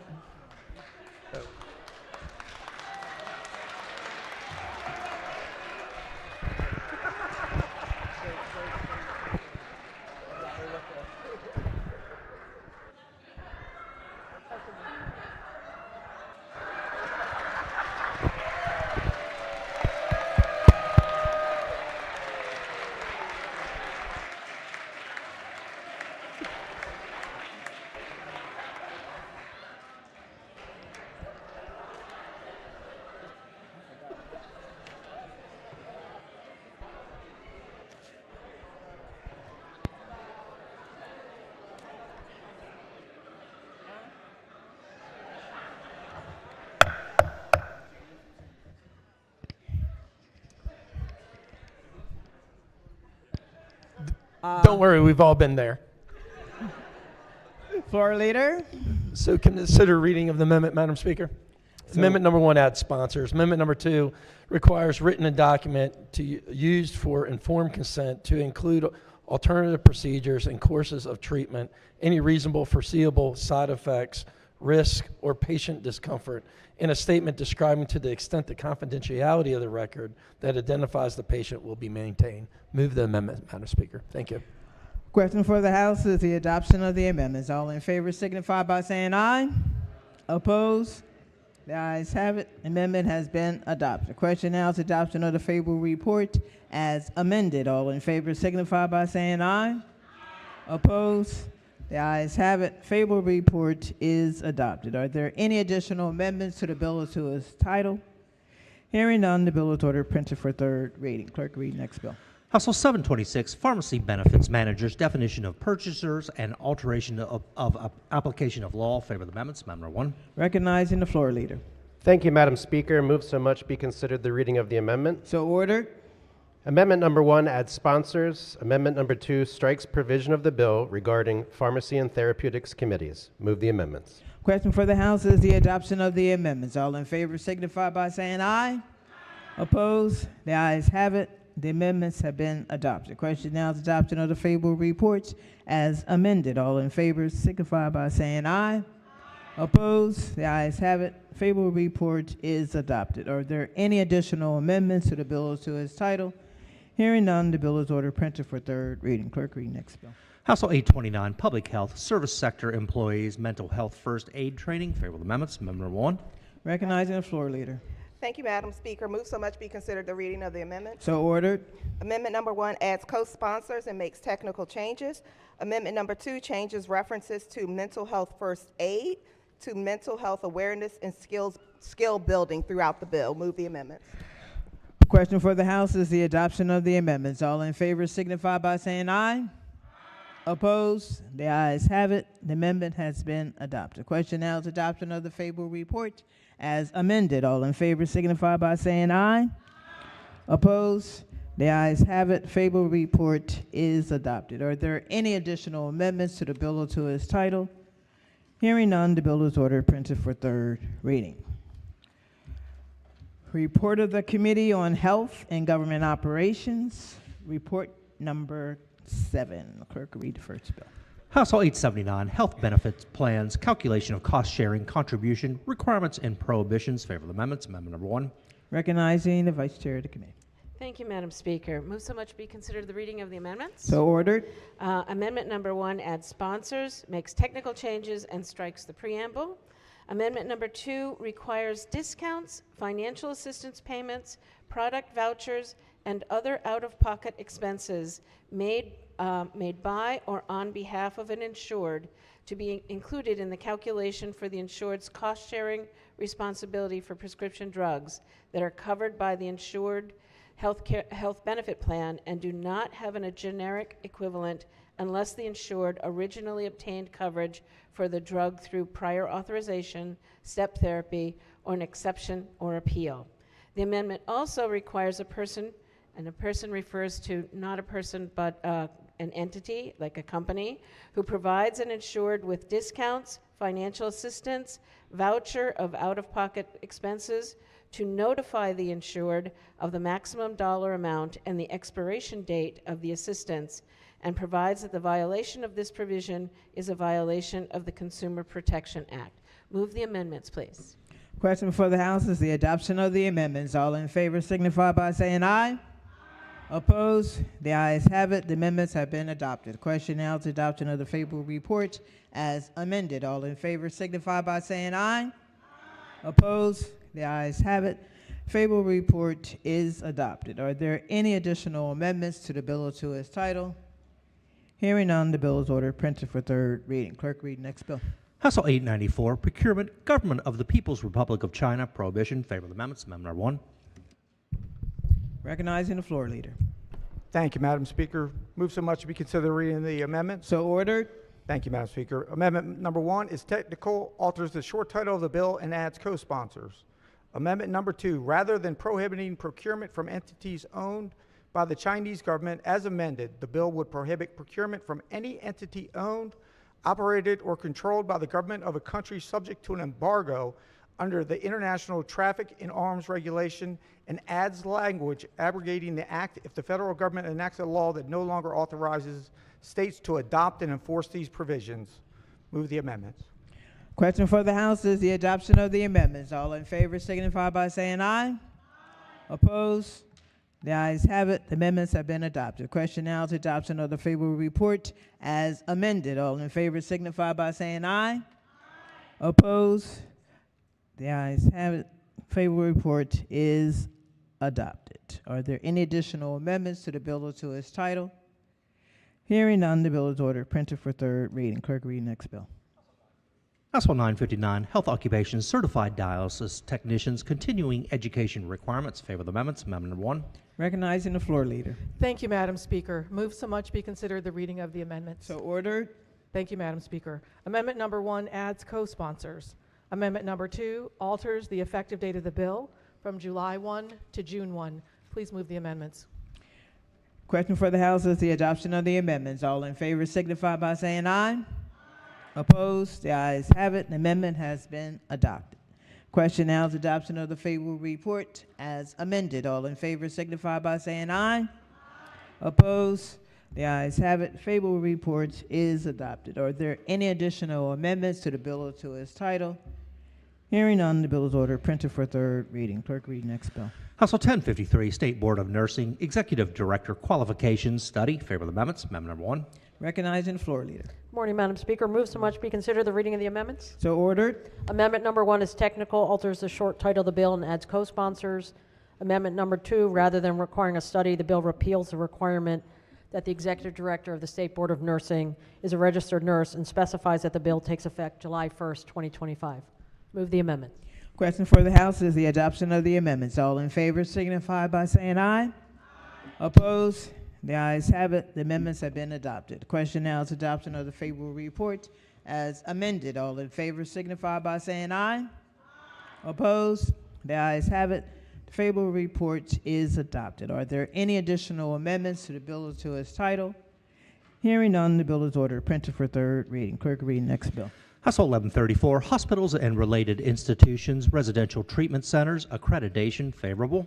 Question for the House is the adoption of the favorable report. All in favor signify by saying aye. Opposed? The ayes have it. Favorable report is adopted. Are there any amendments to the bill or to its title? Hearing none, the bill is ordered printed for third reading. Clerk, read next bill. House Bill 1229, Public Health, Kratom Consumer Protection Act. Favorable amendments. Amendment number 1. Recognizing the floor leader. Thank you, Madam Speaker. Move so much be considered the reading of the amendments. So ordered. Amendment number 1 adds co-sponsors and makes technical changes. Amendment number 2 clarifies that kratom products are products marketed for human consumption and clarifies that a retailer may not sell a kratom product that has not been recognized as a dietary ingredient or approved drug by the U.S. Food and Drug Administration. Amendment 3 increases fines and prohibits a retailer from advertising that kratom has therapeutic benefits. Move the amendments, Madam Speaker. Question before the House is the adoption of the amendments. All in favor signify by saying aye. Opposed? The ayes have it. The amendments have been adopted. The question now is adoption of the favorable report as amended. All in favor signify by saying aye. Opposed? The ayes have it. The favorable report is adopted. Are there any additional amendments to the bill or to its title? Hearing none, the bill is ordered printed for third reading. Clerk will read next bill. House Bill 1230, Public Health, Tianeptine Consumer Protection Act. Favorable amendments. Amendment number 1. Recognizing the floor leader. Thank you, Madam Speaker. Move so much be considered the reading of the amendments. So ordered. Amendment number 1 adds co-sponsors and makes technical changes. Amendment number 2 strikes language that would have required certain labeling and that would have only banned the sale of tianeptine to individuals younger than 21 years of age.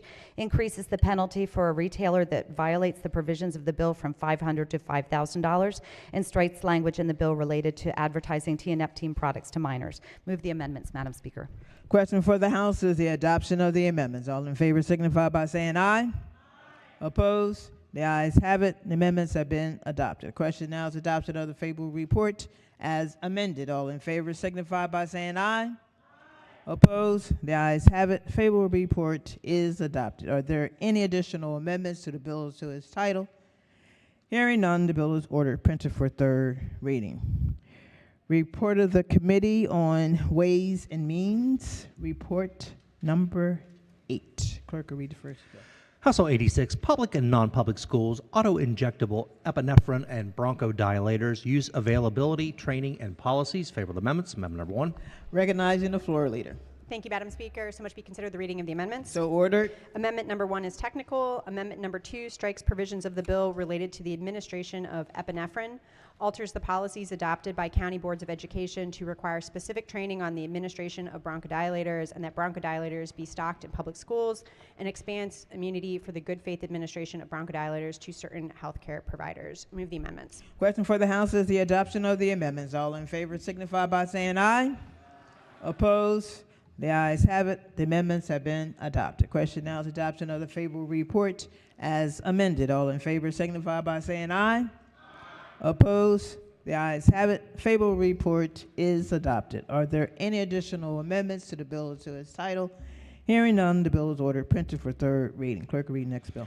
House Bill 100, Inheritance Tax Rate, Beneficiaries of Limited Means. Favorable amendments. Amendment number 1. Recognizing the floor leader. Move so much be thank you, Madam Speaker. Move so much be considered the reading of the amendments. So ordered. Amendment number 1 is technical. Amendment number 2 strikes provisions altering the amount of the state inheritance tax that is due and requires a register of wills on request by a beneficiary of limited means to allow a payment plan for payment of the inheritance tax under certain circumstances. Move the amendments, Madam Speaker.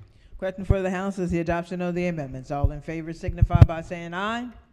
Opposed? The ayes have it. The amendments have been adopted. Question now is adoption of the favorable report as amended. All in favor signify by saying aye. Opposed? The ayes have it. Favorable report is adopted. Are there any additional amendments to the bill or to its title? Hearing none, the bill is ordered printed for third reading. Clerk, read next bill. House Bill 454, Disclosure of Tax Information, Tax Compliance Activity, and Binding Data Use Agreements. Favorable amendments. Amendment number 1. Recognizing the floor leader. Thank you, Madam Speaker. Move so much be considered the reading of the amendment. So ordered. Amendment number 1 is technical. Amendment number 2 clarifies the circumstances under which tax information may be disclosed to assist in tax compliance activity, requires comptroller before disclosing tax information to require certain parties to whom the information is to be disclosed to enter into a binding written agreement and specifies the terms of that agreement, and requires the comptroller to adequately supervise certain recipients of tax information at all times. Please move the amendment. Question for the House is the adoption of the amendments. All in favor signify by saying aye. Opposed? The ayes have it. The amendments have been adopted. The question now is the adoption of the favorable report as amended. All in favor signify by saying aye. Opposed? The ayes have it. Favorable report is adopted. Are there any additional amendments to the bill or to its title? Hearing none, the bill is ordered printed for third reading. Clerk, read next bill.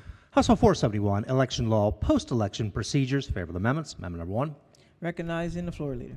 Thank you, Madam Speaker. So much be considered the reading of the amendments. So ordered. The amendments require the Board of State Canvassers to make a final determination when a member of a local Board of Elections dissents from a determination of an election result. Please move the amendments. Question for the House is the adoption of the amendments. All in favor signify by saying aye. Opposed? The ayes have it. The amendment has been adopted. The question now is adoption of the favorable report as amended. All in favor signify by saying aye. Opposed? The ayes have it. The favorable report is adopted. Are there any additional amendments to the bill or to its title? Hearing none, the bill is ordered printed for third reading. Clerk, read next bill. House Bill 475, Education Open Source Phonics Matching Grant Program Establishment, Open Source Phonics Matching Grant Program Act, favorable. Question for the House is the adoption of the favorable report. All in favor signify by saying aye. Opposed? The ayes have it. The favorable report is adopted. Are there any amendments to the bill or to its title? Hearing none, the bill is ordered printed for third reading. Clerk, read next bill. House Bill 490, Income Tax Subtraction Modification for Donations to Diaper Banks and Other Charitable Entities, sunset repeal. Favor the amendments. Amendment number 1. Recognizing the floor leader. Thank you, Madam Speaker. Move so much be considered the reading of the amendment. So ordered. Amendment number 1 is technical. Amendment number 2 extends rather than repeals the termination provisions of provisions related to the Maryland income tax deduction for donations to diaper banks and other charitable entities. Please move the amendments. Question for the House is the adoption of the amendments. All in favor signify by saying aye. Opposed? The ayes have it. The amendment has been adopted. Question now is adoption of the favorable report as amended. All in favor signify by saying aye. Opposed? The ayes have it. Favorable report is adopted. Are there any additional amendments to the bill or to its title? Hearing none, the bill is ordered printed for third reading. Clerk will read next bill. House Bill 582, Economic Development Entrepreneurial Innovation Programs Establishment, Pavel LaPierre Act, Innovation Legacy of Innovation Act of 2024. Favor the amendments. Amendment number 1. Recognizing the floor leader. Thank you, Madam Speaker. Move so much be considered the reading of the amendment. So ordered. The amendment limits eligibility for the Pavel LaPierre Innovation Acceleration Grant Program to startup companies founded by students, alters the fee that an institution of higher education must pay to participate in the Baltimore Innovation Initiative pilot program, and makes technical corrections. Move the amendment. Question for the House is the adoption of the amendments. All in favor signify by saying aye. Opposed? The ayes have it. The amendment has been adopted. Question now is the adoption of the favorable report as amended. All in favor signify by saying aye. Opposed? The ayes have it. Favorable report is adopted. Are there any additional amendments to the bill or to its title? Hearing none, the bill is ordered printed for third reading. Clerk, read next bill. New report. New report. Report of the Committee on Ways and Means. Report number 9. Clerk will read the first bill. House Bill 785, Freedom to Read Act. Favor the amendments. Amendment number 1. It's not on the board. Okay. Who's on it? Madam Speaker. I can't see you, man. Recognizing the floor leader. Thank you, Madam Speaker. Move so much to be considered the reading of the amendments. So ordered. Amendment number 1 is technical. Amendment number 2 provides that it is the policy of the state that each local school system operate its school library and media program consistent with the state standards for libraries, and requires that each local school system develop and implement a policy to review objections to materials within the school library media program. Amendment number 3 clarifies the precise libraries the bill applies to, adds certain requirements to the list of state standards for libraries, clarifies the process through which the state comptroller withholds funds, and strikes provisions altering a crime related to the property of a library. Move the amendments. Question for the House is the adoption of the amendments. All in favor signify by saying aye. Opposed? The ayes have it. Amendments have been adopted. Question now is adoption of the favorable report as amended. All in favor signify by saying aye. Opposed? Madam Speaker. The ayes have it. I see you there. I do what I do, and you do what you do, okay? Sorry. The ayes have it. The favorable report is adopted. Are there any additional amendments to the bill or to its title? Recognize the gentleman from Baltimore County. Thank you, Madam Speaker. Just a quick question for the floor leader. Floor leader. Good morning. Good morning. Would you be okay if we just held this over until tomorrow for the purpose of an amendment? That'd be fine. A special order till tomorrow. Just please, anyone who has amendments, get those to us before floor tomorrow. Sure. Thank you. Question for the House is the special order HB 785 to the appropriate time tomorrow. All in favor signify by saying aye. Opposed? The bill has been special ordered for appropriate time tomorrow. Clerk will read next bill. House Bill 845, Income Tax Individual Income Tax Credit Eligibility Awareness Campaign. Favor of the amendments. Amendment number 1. Recognizing the floor leader. Thank you, Madam Speaker. Move so much be considered the reading of the amendment. So ordered. The amendment clarifies the fiscal years to which the mandated appropriation required by the bill applies. Move the amendment. Question before the House is the adoption of the amendments. All in favor signify by saying aye. Opposed? The ayes have it. The amendments have been adopted. The question now is adoption of the favorable report as amended. All in favor signify by saying aye. Opposed? The ayes have it. The favorable report is adopted. Are there any additional amendments to the bill or to its title? Hearing none, the bill is ordered printed for third reading. Clerk, read next bill. House Bill 1140, Education Virtual Tutoring Services Applicant Review. Favor of the amendments. Amendment number 1. Madam Speaker. Recognizing the floor leader. So much be considered the reading of the amendments. So ordered. Thank you. Amendment number 1 is technical. Amendment number 2 adds virtual tutoring services to the list of entities whose employees are required under state law to obtain criminal history background checks and fingerprinting. Move the committee amendments. Question for the House is the adoption of the amendments. All in favor signify by saying aye. Opposed? The ayes have it. Amendments have been adopted. Question now is adoption of the favorable report as amended. All in favor signify by saying aye. Opposed? The ayes have it. Favorable report is adopted. Are there any additional amendments to the bill or to its title? Hearing none, the bill is ordered printed for third reading. Clerk, read next bill. House Bill 1195, Child Care Providers Anaphylactic Food Allergies Guidelines and an Indemnity. Elijah's Law. Favor of the amendments. Amendment number 1. Recognizing the floor leader. Thank you, Madam Speaker. Move so much be considered the reading of the amendment. So ordered. Amendment number 1 is technical. Amendment number 2 adds to the model policy a requirement to include comprehensive guidelines on the storage and administration of epinephrine and notification of a child's allergies to staff members and extends immunity from civil liability to anyone acting in good faith to an anaphylactic reaction in accordance with the guidelines. I move the amendments, Madam Speaker. Question for the House is the adoption of the amendments. All in favor signify by saying aye. Opposed? The ayes have it. The amendment has been adopted. Question now is adoption of the favorable report as amended. All in favor signify by saying aye. Opposed? The ayes have it. Favorable report is adopted. Are there any additional amendments to the bill or to its title? Hearing none, the bill is ordered. Printed for third reading. Clerk, read next bill. House Bill 1219, Public Schools Cardiac Emergency Action Plan Requirements. Favor of the amendments. Amendment number 1. Madam Speaker. Recognizing the floor leader. Thank you, Madam Speaker. So much be considered the reading of the amendment. So ordered. Thank you. Amendment number 1 is technical. Amendment number 2 makes the Cardiac Emergency Action Plan part of the current venue-specific emergency action plans for athletic facilities in middle and high schools, and specifies the content for similar venue plan emergency plans in non-public schools. Move the amendments. Question for the House is the adoption of the amendments. All in favor signify by saying aye.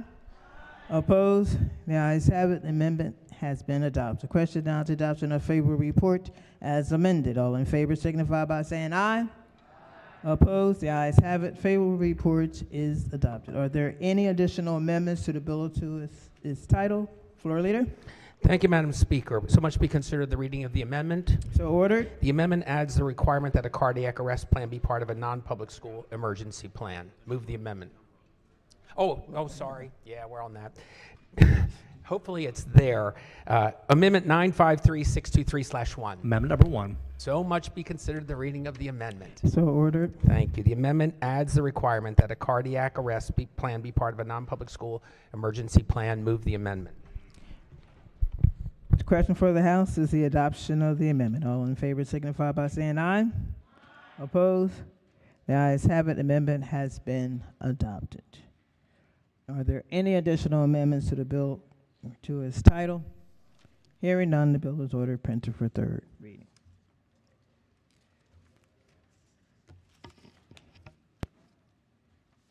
Special order calendar number 27.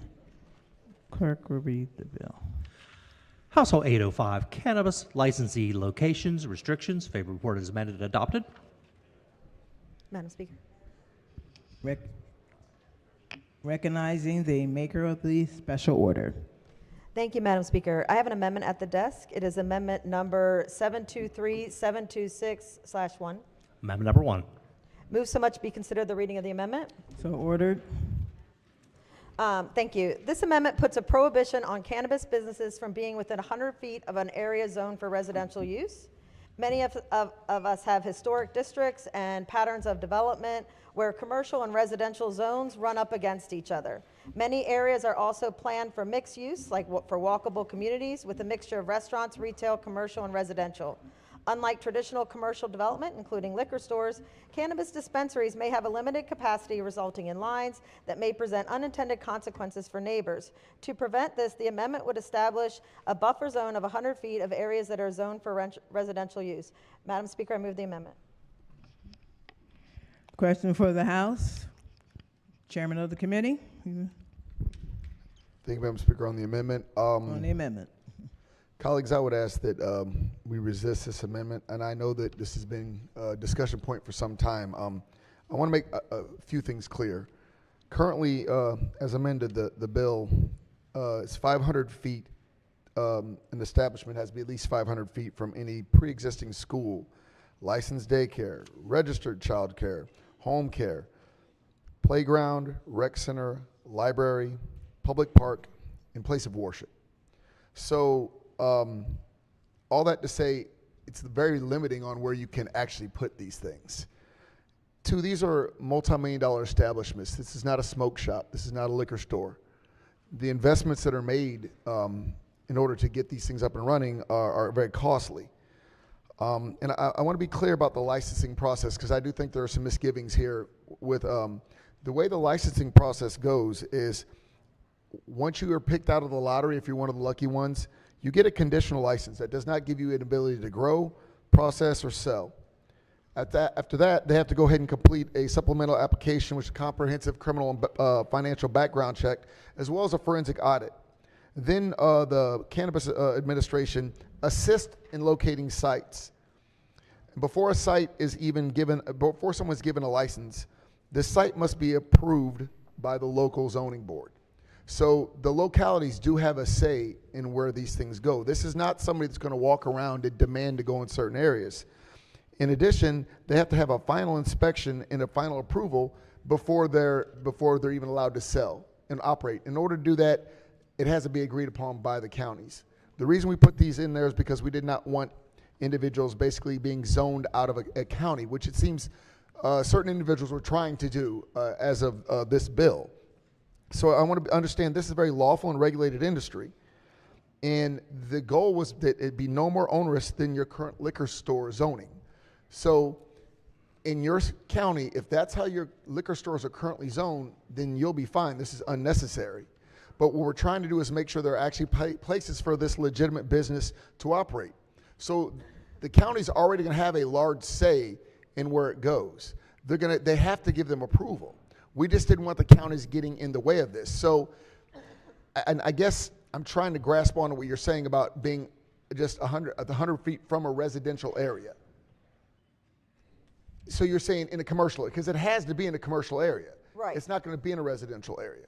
Right, but a lot of our communities are built more for residential and commercial now. There's a lot of mixed use. There's a lot of areas where one side of the street is, one side of the street is commercial, and like literally right across the street is the residential. So we have a lot of that, especially in our historic areas in my county and in other counties. Sure, and again, your county will have a say in where these go, and that can be part of your process. It just can't be something that's so hard-lined that, again, we prevent them from going in the county, period. This is highly unnecessary. I understand your point, but I'm trying to put everybody at ease here. I wasn't trying to step in and be big government. I just know that our goals are very, very clear. We're trying to make sure that this legitimate business and the product that they sell is affordable, safe, and accessible. People shouldn't have to drive from your neighborhood in mine to get it. They can get it in their own neighborhood. And of course, I don't mean in the residential area. So it's unnecessary because we're already so limited in where we can go. And at the end of the day, your county will be able to decide if this is how you treat your liquor stores, then you'll be fine. But we're not going to continue to add on additional things for cannabis industries that we don't do for our liquor stores. And so since we don't do this for the liquor stores, I would ask the body to resist this amendment. Thank you, Madam Speaker. I'm still going to press my amendment. On the amendment, All in favor signify by saying aye. Opposed? Roll call. Roll call. Madam Speaker.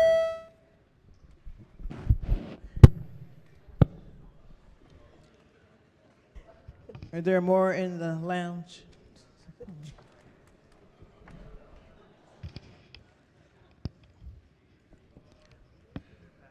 Clerk will take the call. The amendment fails. Madam Speaker. Yes. Thank you. Maker of the amendment. You offering another one? I have 3 total. Go ahead. Thank you, Madam Speaker. I have an amendment at the desk. It is amendment number 123029-1. Amendment number 1. Move so much be considered the reading of the amendment. So ordered. I really appreciate the care and the consideration that the chair and the committee have given to this bill. And I know how much schools and green spaces are valued by this body. All this amendment does is add existing and already planned for future school, park, playground, rec center, or library to the buffer zone for local planning approval of cannabis shops. It also sets the distance from dispensaries can be located by the schools, parks, libraries, playgrounds, rec centers, and daycares from 500 feet to 1,000 feet. I have a question for the floor leader. Yes, ma'am. Committee chair. Is the intent of the 500-foot buffer zone measured from school building door or property line to the cannabis dispensary or business door or property line? I was unclear about that. Property. Property to property.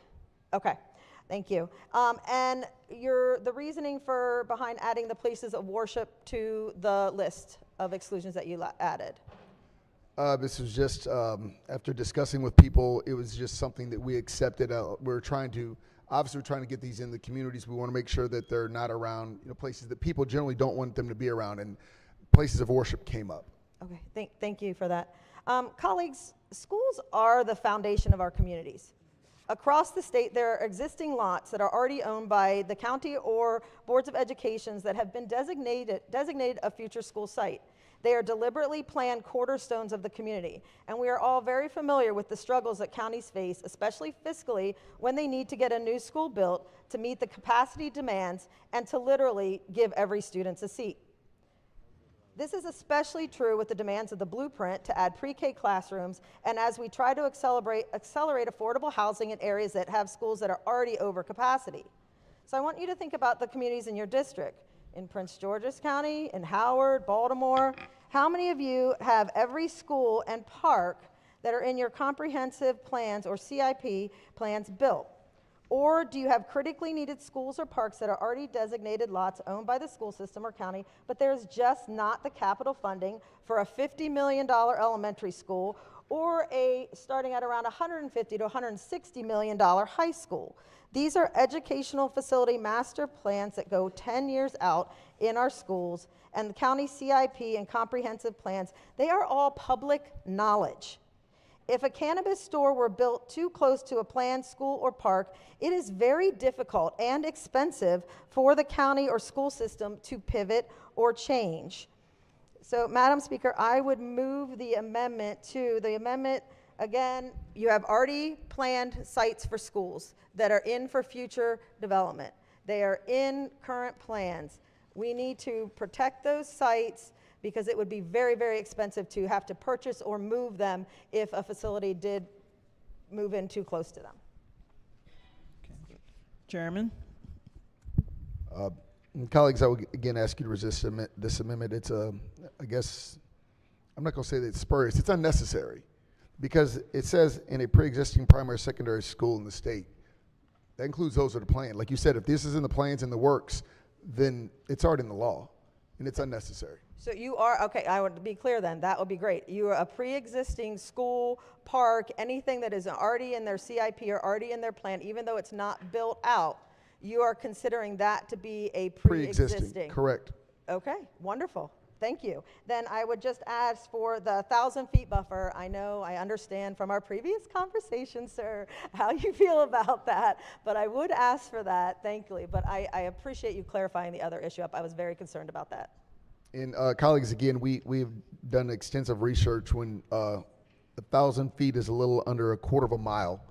And if we do a quarter of a mile from all of these different things, from the schools and the multitude of schools, the licensed daycares, the home daycares, the registered childcare, the playgrounds, the rec centers, libraries, public parks, and places of worship, we won't have anywhere to put these. And we have to run this balance. This is why, because if we do 1,000, if we do damn near a quarter mile, at some point we're not meeting our goals in the state, which is to make sure they're properly spread out throughout the state. And I know people here may not like cannabis, but it was overwhelmingly supported. And there's a demand, like you said, there's lines, which is why we need to get them out there. Which is also why we need to get a few more out there so there won't be lines. But if we do 1,000 feet, like I said, that's almost a quarter of a mile. We have no space in which to put them. This was a lot of work, and I appreciate the sponsor's amendment, and I don't usually say that, but I do understand what you're talking about. So it was a lot of energy to try to figure it out. And when we started mapping out just 500 feet, it was amazing on how much disappeared. The maps I have for Prince George's County, they didn't even include places of worship. And there were very few places. There were also commercial, because remember, that has to be part of it. I'm not telling you that we're going to put it in residential. And I appreciate what the maker of this amendment is trying to do, but we have an obligation to get this legitimate business up and running and make sure that people have access. So colleagues, I would ask you, and while I appreciate what is going on in the heart of the amendment, we have thought this out. 500 feet is large as we can get without just totally running them out of the state. So for all those reasons, I ask you guys to resist this amendment. Thank you. Thank you. Thank you. Are you still pushing your amendment? I'm going to push the amendment. Yes, thank you, Madam Speaker. Your You know my second. heart is only to protect schools, protect kids, protect the areas around them. So I thank you. On the amendment, all in favor signify by saying aye. Aye. Opposed? No. Roll call. Roll call. Madam Speaker.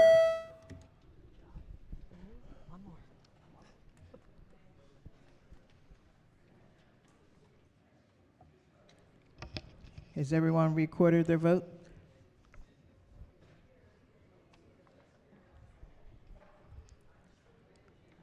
Clerk will take the call. The amendment fails. Are there any, you have another one? Just the last one, I promise. Are you sure? I am sure. I have them drafted, I promise. Okay. All right. Gentlelady from Frederick, go ahead. Thank you, Madam Speaker. I have an amendment at the desk. It is amendment number 573924/1. Amendment number 1. I promise, colleagues, this is the last time you will see me standing up today, as far as I know. This amendment is simply to add onto the list that that the chair has so frequently listed out, would be to add a nonprofit youth center organization. We have YMCAs, we have Boys and Girls Clubs, we have so many youth-focused youth centers, amazing places that are doing really good work.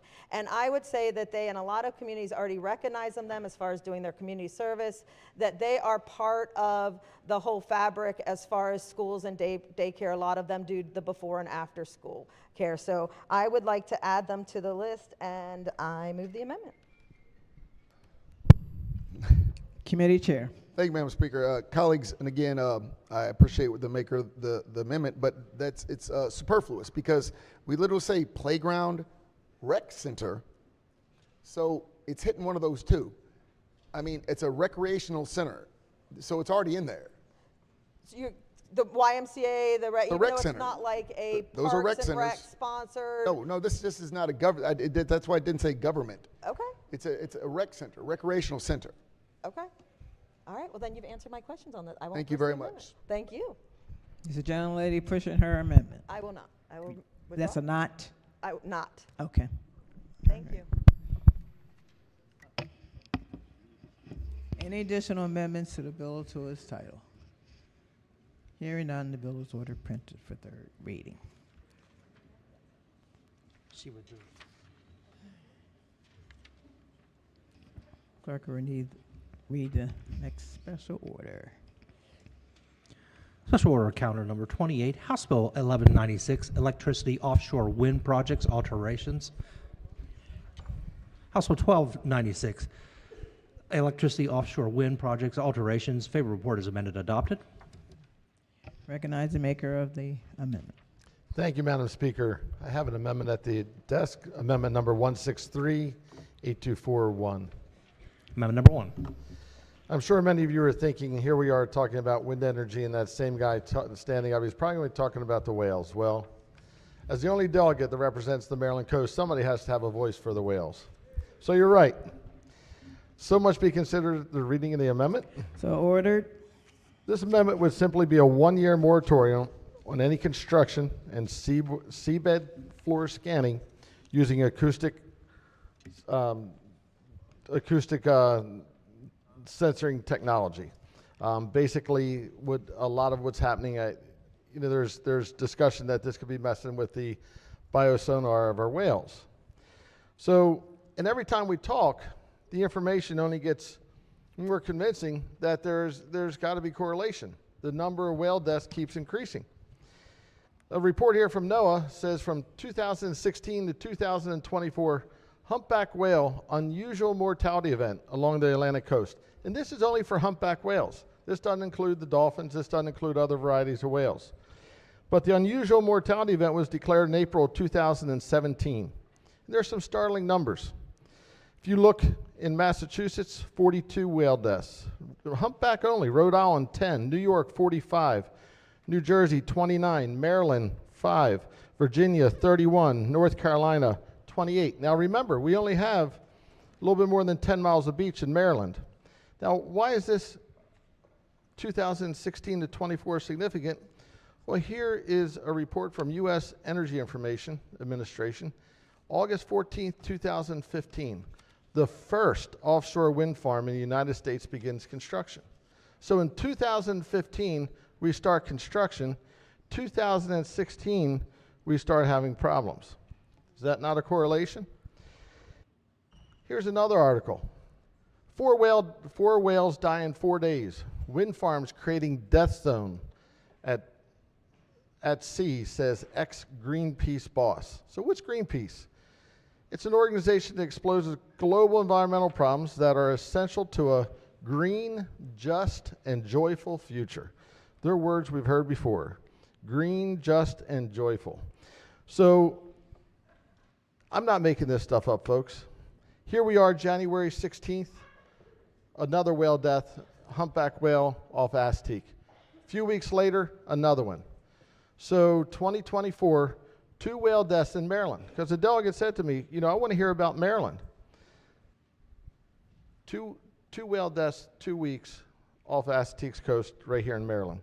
Last year, 37 dead humpbacks along the East Coast last year alone, the highest number ever recorded.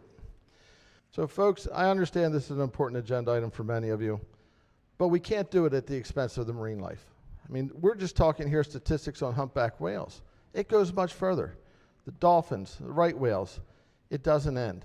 We need to put a 1-year hold on this. We need to delay. We need to get real data as to what's causing this alarming death zone here along the East Coast. Thank you, Madam Speaker, and I ask you to move the amendment. Chairman of the committee. Thank you, Madam Speaker. And colleagues, I would ask you to resist this amendment. This logic is like saying, I've got this pen in my hand and there are no panthers around me. Therefore, this pen must, scare panthers. It's called specious. If you're just applying 2 things randomly and saying, well, if one, then the other, and it's also spurious because if this is truly your intent, you should be joining us in stopping global warming, which is the real reason we know all of this marine life is dying. Because we're changing the topography of the ocean, we're changing the flooring of the ocean, we're changing the heat of the ocean. And that comes from our carbon footprint that's getting larger and larger. I hope that you join me in this because you made an argument about Maryland whales. Sir, do you know exactly how many windmills we have in Maryland right now? I'll tell you, 0. So those 2 that just died, can we probably safely agree that those weren't because of windmills, correct? I would assume not. Because at the end of the day, that's what I want you guys to understand. When I hear about all of a sudden now we want to protect, man, if I told you we were going to drill for oil out there, you'd love it. If I said we're going to park some large BP ships out there, I'm sure y'all would love that too. Pick a side. if you're here to protect the environment, then join us on this, because that's what this is going to do. The potentiality for the windmills is amazing when it comes to saving ocean life from dropping the consistent rise in ocean temperatures, getting rid of our reliance on fossil fuel. So to be very clear, we talked about all these whale deaths, but there aren't any windmills in Maryland. So we know that that's not the cause in Maryland. But we also know, because of NOAA, that half of those whales died because of human interaction, and the other half died by parasites. And do you know where parasites exist in large amounts? Warmer waters. And so what we're doing right now is trying to stop those waters from heating up. And the way to do that is to get off our reliance to fossil fuel. Putting these out there is not going to be the cause, because it hasn't been the cause. Again, this is very specious reasoning to assume that one thing leads to another. It's just two words you put together. So for all those reasons, I would just ask that we reject this amendment. Thank you. Maker of the amendment. Thank you, Madam Speaker. Well, guys, have shocking news. Whales have tails. So if a whale washes up on the beach of Maryland, it doesn't mean it's because of a windmill that doesn't exist in Maryland. Now, I have other news. If there's a hurricane off our coast and it comes ashore north of us, on our beach south of where the event occurred, we get debris washing up. We get street signs from Delaware. We get stuff. Things move. There are currents. And not all whales wash ashore. Some of them sink. So the information we have is not even full and conclusive. There's more to the story. Just numbers that we don't know. And the numbers could be very alarming. If these aren't alarming enough, it could only be worse. So, Madam Speaker, I asked you to press the amendment. The information we have, there's very narrow time frame of correlation. This started in 15, unalarming deaths starting in 16. And no disrespect, Mr. Chair, what you're referring to is a phenomena that I would say the science is the same as with these whale deaths. It's just inconclusive. You're talking about years and years of history. I'm talking about something very, very small and narrow. And I think it's easy to make that correlation. So, Madam Speaker, I ask you to press the amendment. On the amendment. Are you saying something? Yes, Jana ma'am. Lay from Baltimore County. Thank you, Madam Speaker. I would like to correct the record. The committee chairman said that if you backed up an oil rig or a tanker off the coast of Maryland, we would support it. Sir, you are wrong. We would not. And the one Republican from Maryland, Congressman Andy Harris, also opposed it in a bill. So, sir, please don't make assumptions that you're not sure of. On the amendment, all in favor signify by saying aye. Opposed? Roll call. Madam Speaker.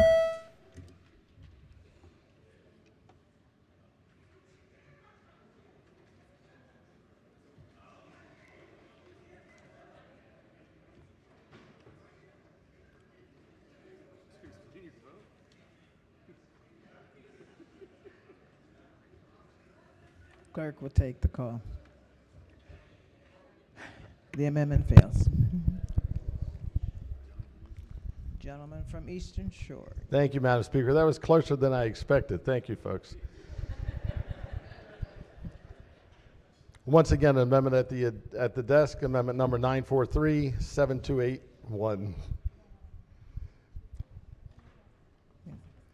We do not have it. You do not have it. No. 943-7281.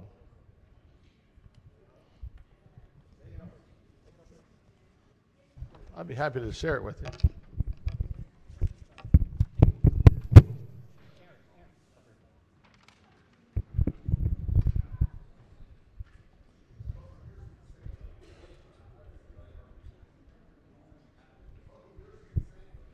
The chair has it as well. It's been a while. The chair has it as well. It's been a while. We got it to their office this morning.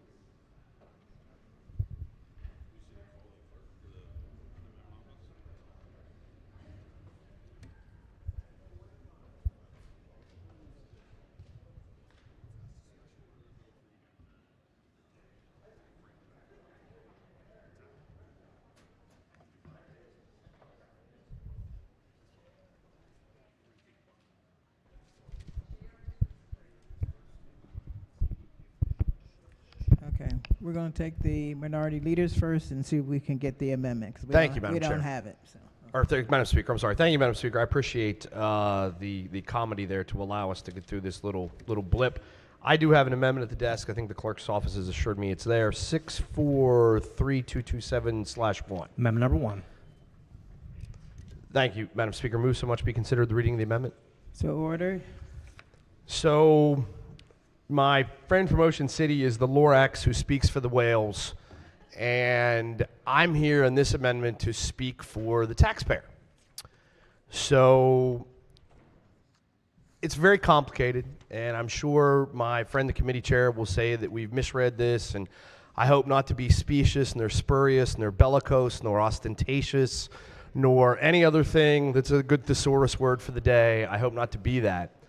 I hope, however, to suggest that wind energy has a cost. It has a cost. All energy has costs. And so what I think many of us would be surprised or somewhat surprised to know, when did the state of Maryland say that we have to start getting a certain portion of the energy sold in the state from wind, offshore wind? 2013, 11 years ago. Is there a single wind turbine that has ever turned and generated enough watt of energy to turn on a light bulb in the state of Maryland or offshore wind program of Maryland in 11 years? Nope, not at all. Yet we still continue to insist that we're going to do this and it has to be paid for. Why hasn't there been a single wind turbine? I'm going to bet, maybe I'm wrong, I don't own any securities interest in U.S. wind. I'm going to bet that there never will be, at least not in my political lifetime, because the costs to do the work, the program, exceed the reasonable market value for the program. They just simply do. In the 11 years that we've said we've had offshore wind, we have authorized exactly 4 projects from 2 companies. U.S. Wind and a company called, their project is known as Skipjack here in Maryland, but it's really a global company called Ørsted. Ørsted, for better or for worse, is out. They're not just out in Maryland, they're out in other states as well. Why? Because you cannot build the wind turbines, you cannot build the projects, you cannot provide the transmission at a rate that our citizens would be willing to pay for. You just can't. The costs are so much higher than what our constituents think is a reasonable cost, is something that we can rationally pass on, that there's no way for them to do it. U.S. Wind still exists. U.S. Wind says they're still going to build some things, but I want that to sink into you. If it's such a great idea, 11 years, 2 companies are the only companies who've come in and said we're going to do this, and one of them just walked away and said can't afford it. And so what the amendment does, quite simply, is says, look, there's going to be costs. There's going to be costs. I believe that the committee will say, hey, we're doing this to sort of offer U.S. Wind the RECs, the credits that we were intending to give to Ørsted, and to heck with Ørsted, they walked away. We don't believe in Ørsted's position in the market. We believe in U.S. Wind's. And so technically we're not renegotiating, but I think we are. We are renegotiating the RECs that we've authorized for wind to say we're going to give them to U.S. Wind or to someone else. And what the amendment simply says is, if the costs increase of the program, if the costs increase, they can't come out of the general fund, it can't come out of the taxpayers, it has to come out of something called the Strategic Energy Investment Fund. SAFE, I think they call it. It's a way to characterize it. And so the Strategic Energy Investment Fund is largely funded by RGGI, the Regional Greenhouse Gas Initiative. It's largely funded by the utility companies and other regulated entities in Maryland participating in this carbon trading regional system where they can come in and evaluate what makes sense, and the Public Service Commission can oversee that.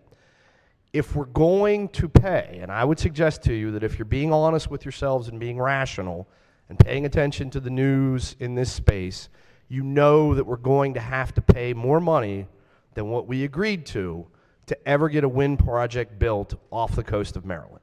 It just is. Things cost more today than what they did in 2024. The power generated is not as sufficient. The costs for the developers have gone through the roof. And guess what? They are publicly traded companies who are not going to take a loss to fulfill the green energy dream. They are not. Green energy companies do not exist to fulfill the political objectives of the green energy agenda. They exist, like all publicly traded corporations do, to make money off of their operation. If they lose money, they go out of business and the green energy dream dies with them. They are not public entities. So if they can't make money, your green energy dreams die with them. Orsted has said, I can't make money. You're going to have to give me more. The amendment does. It says if we're going to pay more money, either now or in the future, to authorize these wind recs, they have to come from a specific fund that exists in government, funded through other green energy programs, namely RGGI, to pay for this, as opposed to, hey, we're just going to come back to the general fund or other funds and suck money out of the taxpayer trough to subsidize wind projects. Thank you, Madam Speaker.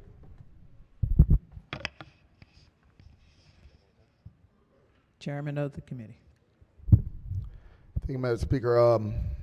I would ask my colleagues to resist this amendment, and I'm sure that my loquacious colleague means well, and I appreciate his economy of words as it was. But to say that basically that in your political lifetime you're not going to see these windmills, then I guess you're advertising that you're not going to run again, because these bad boys are going up in 2026. What this does is what you just said, is we have found a way, because we did have one of the two companies decide to pull out of the wind market, not just here, but everywhere. It's a Norwegian company, and they decided that what was going on in America just wasn't driving their pocketbooks. However, U.S. Wind stepped in and made it very clear that they were still interested. So I want to make sure we understand that, as my colleague said, that there was this long delay. Well, that's because the stakeholders needed to meet. We need to do the BOEM study. We need to make sure that the getting the licensed areas, the leased areas licensed. Make sure they had a path to bring the power in. It's not something you do overnight. In addition, obviously, the world economy, the war, access to the vehicles that it takes to do this, it's time consuming. And again, this is new, it's in its infancy, but that doesn't mean that it's not going to move forward. And when we talk about the cost to Marylanders, we haven't paid a dime. And I don't think that my colleague actually understands what the ORECs are, because the ORECs are a long-term power purchase agreement, meaning once they build it, at that point, we've agreed to pay for the megawatts at a certain price. And what we have done is we have set a cap for round 1 and round 2. The round 1's cap, I believe, was $1.40 per month and 88 cents per month for round 2. And that's going to be in 2012 dollars. I believe that's $2.04 now and $1.09. So my point being, those caps won't change. But because Orsted is pulled out, that means there are more ORECs available for U.S. Wind to actually use to make this project financially viable.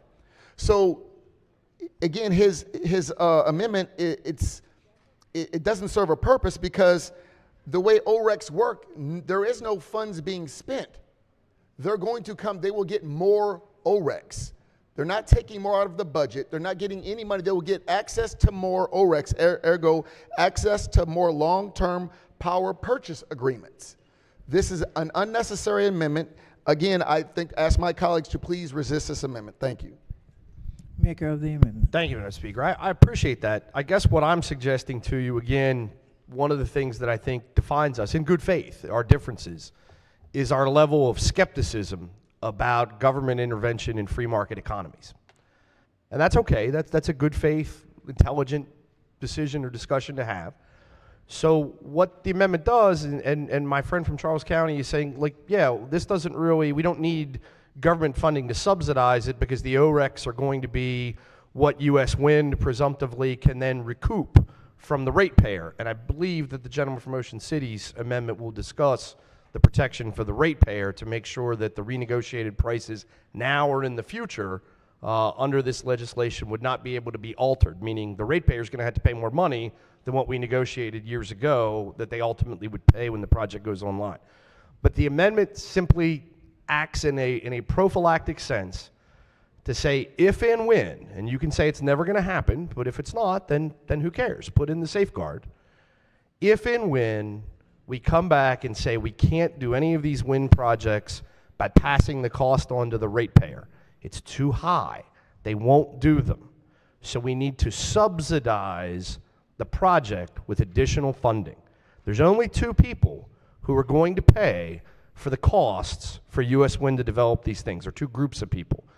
All of us who turn the lights on in the state of Maryland, or all of us, or every activity that contributes to the general fund of the state of Maryland. Those are the only two places it can come from. It's not going to be subsidized by U.S. Wind. It wasn't subsidized by Ørsted. The day that they figured out can't make a nickel on this project, they said, see you later, heading back to Norway. And so that's all the amendment does, is if and when it ever is required to be subsidized, it comes from this particular green energy related fund and can't come from, well, we're just going to move it from here, we're going to move it from there, we're going to raise funds, we're going to raise taxes. So the good gentleman knows an awful lot about this. He puts a lot of work into it. I appreciate his perspective on it. But I think that this amendment is something that puts you on record saying, hey, if and when the cost of these projects go up, they're going to be borne by the green energy programs and the green energy funding mechanisms of the state, as opposed to by my constituents who pay for power, or by my taxpayers who pay in for things like schools and roads and mass transit and police and all these other things. And now they're told, we're taking a little bit of your money and giving it to this private company so we can have windmills. Thank you, Madam Speaker. I'd move the amendment. Madam Speaker, if I may. Chairman. Again, I just feel there's a lack of a grasping of this concept. These ORECs, they're power purchase agreements. They're a negotiated contract. There are no subsidies. But since you brought up subsidies, let's talk about the $1 trillion that we paid out in 2022 to Big Oil, and they had a $4 trillion income that year. Or the fact that they took a $7 billion in COVID relief funds in record profits and cut their workforce by 2%. There are no subsidies here. Those, I just told you, were subsidies. There's nothing being subsidized here. It's being done by a negotiated contract. We are agreeing to pay a certain amount per kilowatt, and they're therefore agreeing to take that money to the bank and say, look, this is what the agreement is. This is the contract. Give us the funding, and at that point, we'll put the windmills up. That's the stage that we're at now. So I believe my colleague has talked about something it's not a part of this bill. It's not a part of this plan, nor has it ever been. There's never been, unlike Big Oil, there has not been a plan to subsidize this. Of course, all energy costs, and we have agreed to pay for the energy generated once it's generated. You haven't paid a dime yet because we haven't received any energy. You won't pay a dime until we receive the energy. And there will be no subsidies because that is not the design of this bill or this program. This is basically a red herring. I would ask my colleagues again to resist this amendment. Thank you. Very briefly, Madam Speaker. Minority Leader, go ahead. RECs are subsidies. I represented the county that had the Verso paper mill, and you had RECs for something called black liquor. And so black liquor was a fuel that they generated. It's a process that they generated through making paper, and they could use to burn it in their own mechanisms, and they got these credits for it. And there is absolutely no, and I fought for it every year until they closed and took 750 jobs away from one of the poorer counties in the state where I live. But there is no doubt, that was a subsidy. RECs are subsidies. Let's not kid ourselves. In fact, it says right in the fiscal note, ratepayer impacts in round one of the wind program, limited to $1.50 per month in 2012 dollars for residential customers and 1.5% for non-residential customers. Ratepayer impacts in round two, limited to 88 cents per month. What does impacts mean? Increased costs. We're going to pay you, agree to pay you more money than you would get in the free market. That's the ratepayer impact. That's a subsidy. And so that's all I'm suggesting. There's comments about Big Oil. I am not a geologist whatsoever, but I am 99.999% that there has never been a finding of petroleum in the state of Maryland. We don't have. Well, you want to talk about big oil, you want to confuse people, big oil does all these horrible things. No oil in Maryland. There's no oil in Maryland this year. There was no oil in Maryland 20 years ago. To the best of my knowledge, there's never been a gallon of oil produced in the state of Maryland since they discovered the application of the thing in western Pennsylvania in the 1830s. We don't have oil. It doesn't work here geologically. So that's a red herring. I think we all know where we stand on the bill, and subject to further debate, I'd move the amendment. Thank you, Madam Speaker. Chairman of the committee. Try to be brief.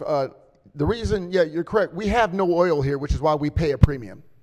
And we're trying to get away from paying that premium by investing into some energy that we can create in Maryland. One. Two, again, colleague, I do not want you to be confused between SRECs and ORECs, because while SRECs may have been some sort of subsidy, ORECs are a negotiated contract. So I want to make sure we're very clear here. Yes, energy costs. Yes, we will be paying for this energy because that's kind of how the market works. But these are not subsidies. We're not giving money to, unlike the oil industry. And if we want to get off that fossil fuel that we don't have in this state, we have to be willing to invest. And the way we're going to invest is we've agreed to pay a certain amount of money per watt. It is not a subsidy. I do not want the record to be confused, because that is incorrect. And we're going to find a way to generate our energy instead of depending on the Middle East and other areas of this world. So for all those reasons, I would ask my colleagues to resist this amendment. On the amendment, all in favor signify by saying aye. Oppose? Roll call. Madam Speaker.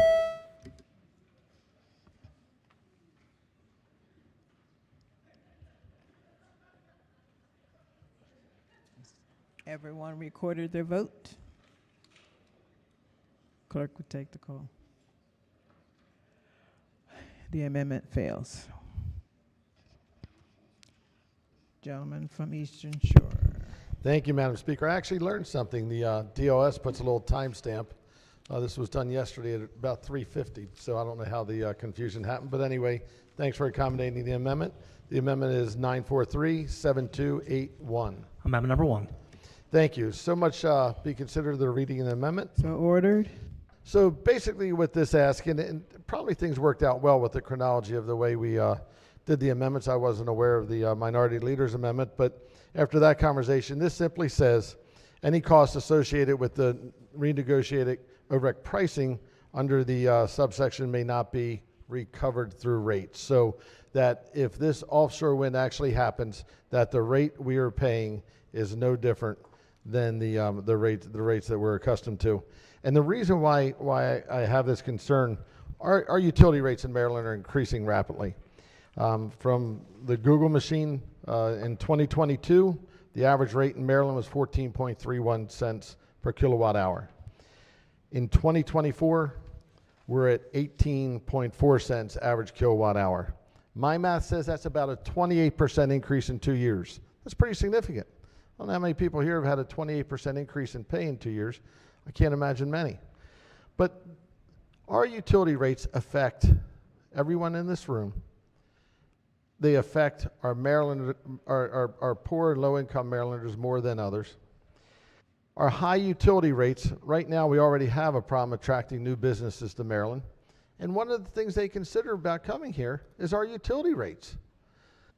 So, you know, I couldn't save the whales, but I want to save everybody in the room, and I want to save the ratepayers in Maryland. And all I'm saying is that the pricing from this offshore wind not be impacted in the utility bill that you and I and our constituents are paying every day.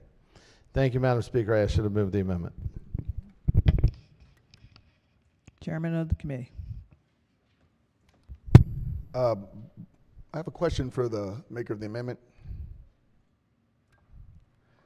If I'm reading this correctly, it says any cost incurred by the state for renegotiated OREC pricing shall be paid for from SEEP funds.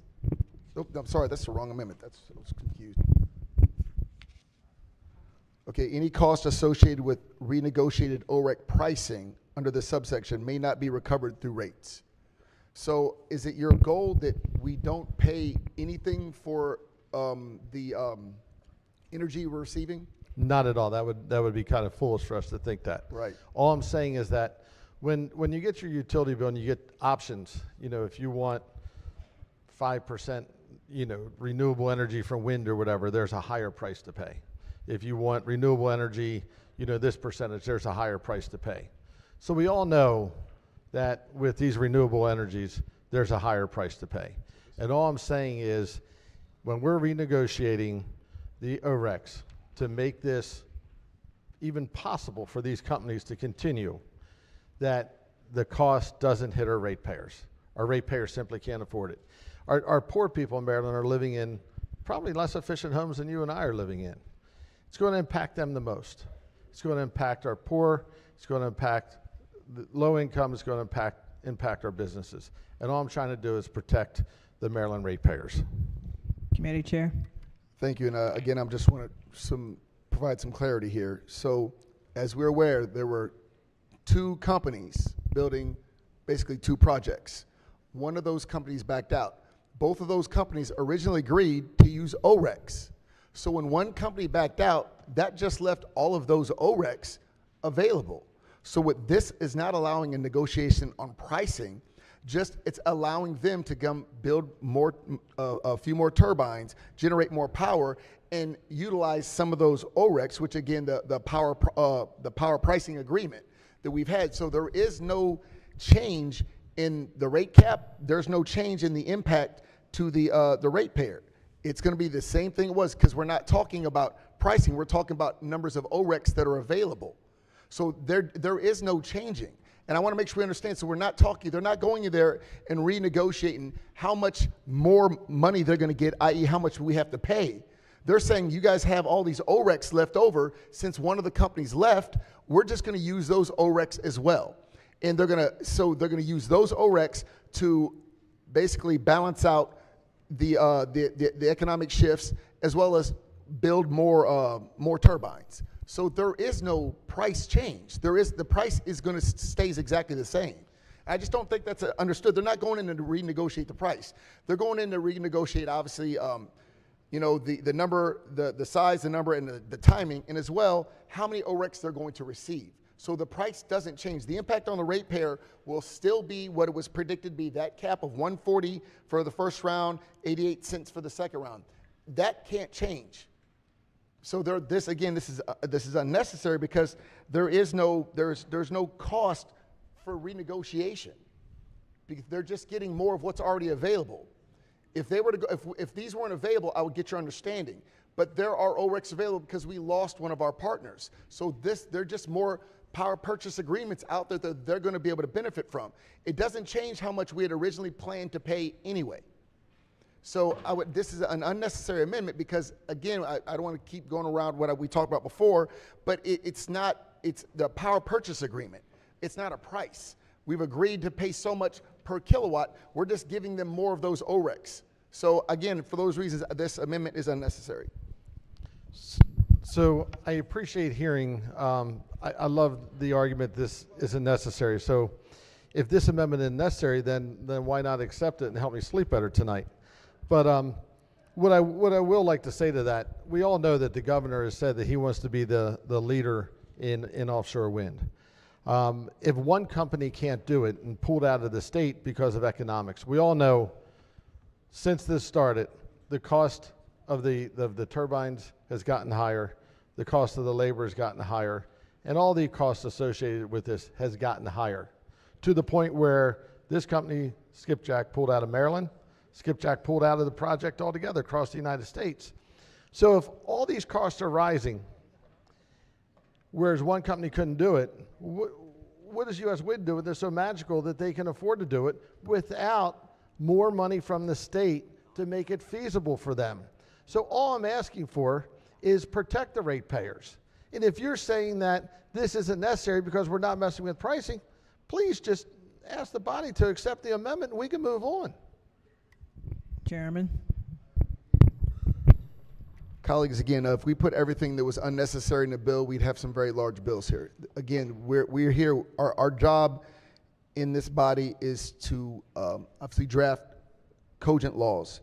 not guess, beat around the bush, and leave things vague. So when I say this is unnecessary, because this would become confusing in any court, because you're adding something in here that has no impact on the rest of this bill, or it actually confuses what ORECs are actually for.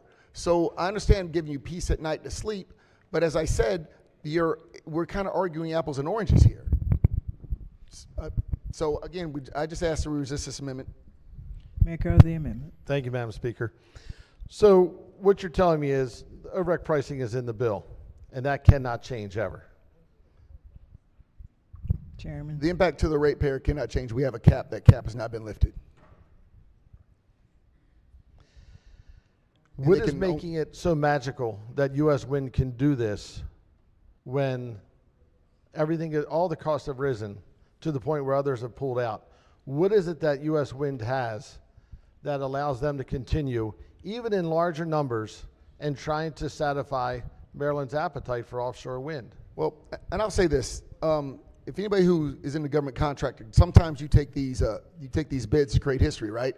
So you can get that next contract. Sometimes you'll operate almost in the red so you can create history.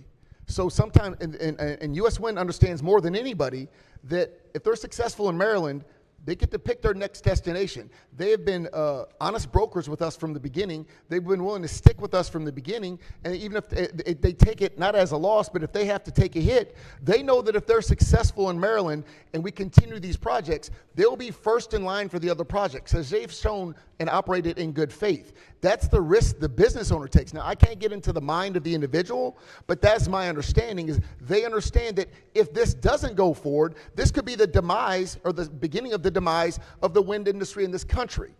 So we all have to understand, if we have to do this, they're willing to be our partners to step out and, as you said, take more financial risk. Not for now or not for this project, but remember, we've got more coming. This is, at best, would be 2 gigawatts of wind. Our goal is 8. So know that. I'm, again, not going to get in their mind, but if they're the honest brokers for the first 2 gigawatts, guess who gets in line first when it comes to the other 6? That's how business works. That's how businessmen think. Sometimes you take a risk early to benefit later. So again, that's why I said I don't know their magic. I don't think it's magic. I think it's good business. Mr. Chair, can I ask you this? Is wind energy more expensive than energy that we've been accustomed to before renewables, the concept was started? That's a great question. It depends on how you define the word expense. Because if you go by overall cost and impact on this country, on the health, then I would say no. If you want to go by just how much leaks down that pipe and how much we get, ask yourself how much a war cost. How is that worth it? How much is a soldier's life worth? Because when we talk about cost, I want to make sure that it is understood. My goal and our goal is to be independent of oil, so we don't have to depend on the Middle East. We don't have to send our soldiers back out there to die. We can take care of it right at home. So I don't know how you define cost. I define it differently. I'm talking about costs that our Maryland ratepayers are going to pay. Without smoke and mirrors cost, when they get their utility bill, I'm talking about a 28% increase in 2 years. How much more they can afford. That's what I'm talking about with cost. And with that, Madam Speaker, I'll ask you to move the amendment. Once this is up and running, the monthly impact to the ratepayer will be at best $3, I believe, it's like $3.16 a month for that energy. On the amendment, all in favor signify by saying aye. Oppose? Roll call. Madam Speaker.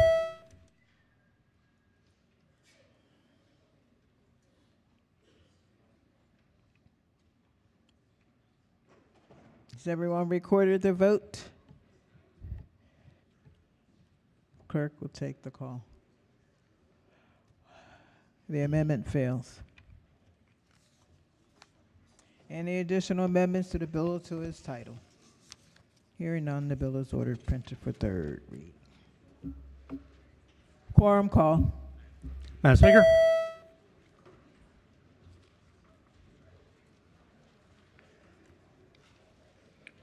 Clerk will take the call.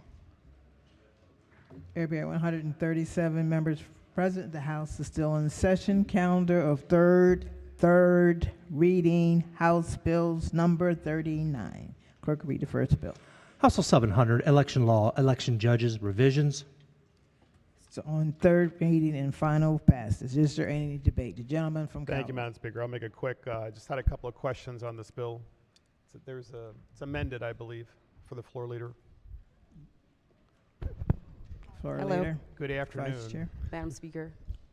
Vice Good Chair. afternoon. I was reading page 2, and I guess this bill deals with the State Board of Elections trying to recruit individuals to be election judges. Does that sound right? Yes, correct. Okay. And so page 2 says, the state board shall develop and provide to the local election boards a marketing campaign to recruit individuals to serve as election judges in polling places in the state.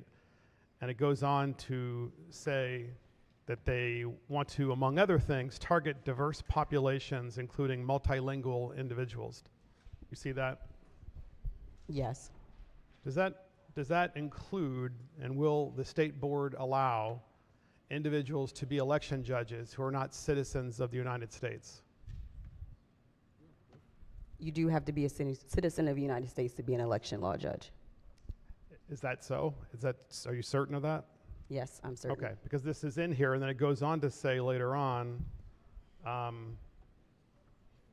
the state board shall adopt regulations to standardize and minimize forms or documentation that is required to allow people to be election judges. And so it just seems like there's a lot of elimination of requirements to become an election judge. I mean, obviously, you want people to become election judges, we all agree, but it just looks interesting. Thank you, Delegate, for the concern and the question. So a couple of things. The language that you just read is actually current law, current language. We just moved it to a different place, and so that's why you see it there in the bold. To reiterate, there are requirements such as being a U.S. citizen in order to serve as an election law judge, and the purpose of this bill is to expand our recruitment. So part of the way that you do that is that if there's paperwork that doesn't make sense, we want to make sure the paperwork is streamlined.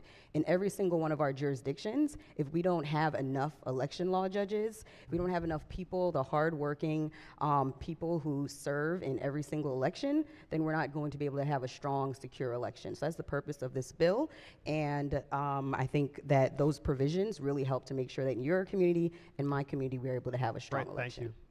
Thank you, appreciate it. Madam Speaker, on the bill, just real quickly, I know in Howard County there was a move to allow individuals who are not citizens of the United States to run for school board. And it sure seems like if that is something that can be permitted in the state of Maryland, then without explicitly saying in the bill that individuals can be election judges at the same time not being citizens of the United States, that's very concerning. Yeah, that was in the newspaper. It's one of the things I've seen. But thank you. For all those reasons, I'm going to vote no. And Speaker. Gentlelady from Hartford. Thank you, Madam Speaker. If the floor leader could just answer a real quick question. On the Speaker. last page of the bill, it says that public school students, sorry, maybe I missed it, but did you say you have to be 18 years old? You have to be 16 years old. 16 years old, okay. So, and that's in another part of the code that dictates that. I just didn't see it in here, so I just want to make sure that we're not asking 8th graders That's to be current law, election yes. judges. Okay, so 16 and above, that's it. Yes, thank you. Okay, and it only applies to public schools. You didn't want to include private schools or homeschooled kids? Just wondering. I believe it applies to public schools. That's what it says. It says for service as an election judge, a public school student in the state may both earn hours towards their service learning requirement and receive compensation. Thank you. That is a great question. So the reason why it's specific to public schools is because our public schools have those service learning requirements. And that's why in the bill it specifically mentions for those service learning requirements, and that the students will also receive the current compensation that election law judges have. So that's why. If a homeschooled student wanted to do it, would they still be compensated? Would that not need to be enumerated here? Can you hold on? I certainly can, yep.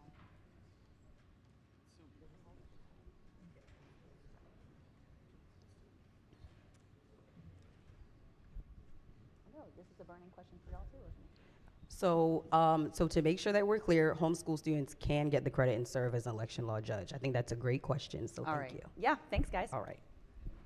Is Madam there- Speaker, on the bill, just On to the bill. make sure that everyone's on the same page. Colleagues, this bill, HB 700, is actually a very simple bill that does a couple of things to ensure that we are able to better recruit our election law judges. Everyone in, no matter what area of the state that you're in, there are challenges with being able to recruit and retain our election law judges. So it simply clarifies our additional compensation for those who are returning judges. It ensures that our students are also able to volunteer and be compensated in order to be judges. And so I ask everyone to not be distracted by the questions and insinuations that may have been raised. This is a very important bill for all of our jurisdictions, and I urge your yes vote on this bill. Thank you.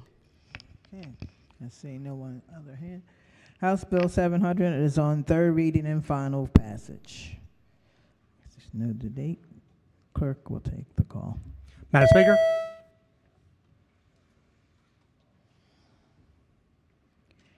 Has everyone recorded their vote? Does anyone care to change their vote? If not, the clerk will take the call. There being 119 votes in the affirmative, House Bill 700, having received a constitutional majority, is declared passed. Clerk, read next bill. House Bill 730, Education, Public Middle Schools, Instructive Program of Collateral Consequences of a Criminal Conviction. Is on third reading and final passage. Is there any debate? If not, the clerk will call the roll. Madam Speaker? Has everyone recorded their vote? Does anyone care to change their vote? If not, the clerk will take the call. There being 136 votes in the affirmative, House Bill 730, having received a constitutional majority, is declared passed. Clerk, read next bill. House Bill 760, Office of Legislative Audits, Local School Systems, report. Is on third reading and final passage. Is there any debate? If not, the clerk will call the roll. Madam Speaker? Has everyone recorded their vote? Does anyone care to change their vote? If not, the clerk will take the call. There being 138 votes in the affirmative, House Bill 760, having received a constitutional majority, is declared passed. Clerk, read next bill. House Bill 903, Education, Access to Attorneys, Advocates, and Consultants for Special Education Program and Fund, established. Is on third reading and final passage. Is there any debate? Madam Speaker, Yeah. Gentleman from Montgomery. I just want to talk about, very briefly, what a glorious day this is for families of students with disabilities. I hear time and time again about how parents want to be able to fight for their children, but they simply cannot afford to fight. So they give up, and sometimes they feel like they're being bad parents, which isn't true, but that's how they feel. And it's particularly problematic if a parent is poor because they simply don't have the resources. So I want to thank the gentlelady from Howard and the gentleman from Hartford County for throwing those parents a lifeline and allowing them to advocate for their children in a system that is often rigged.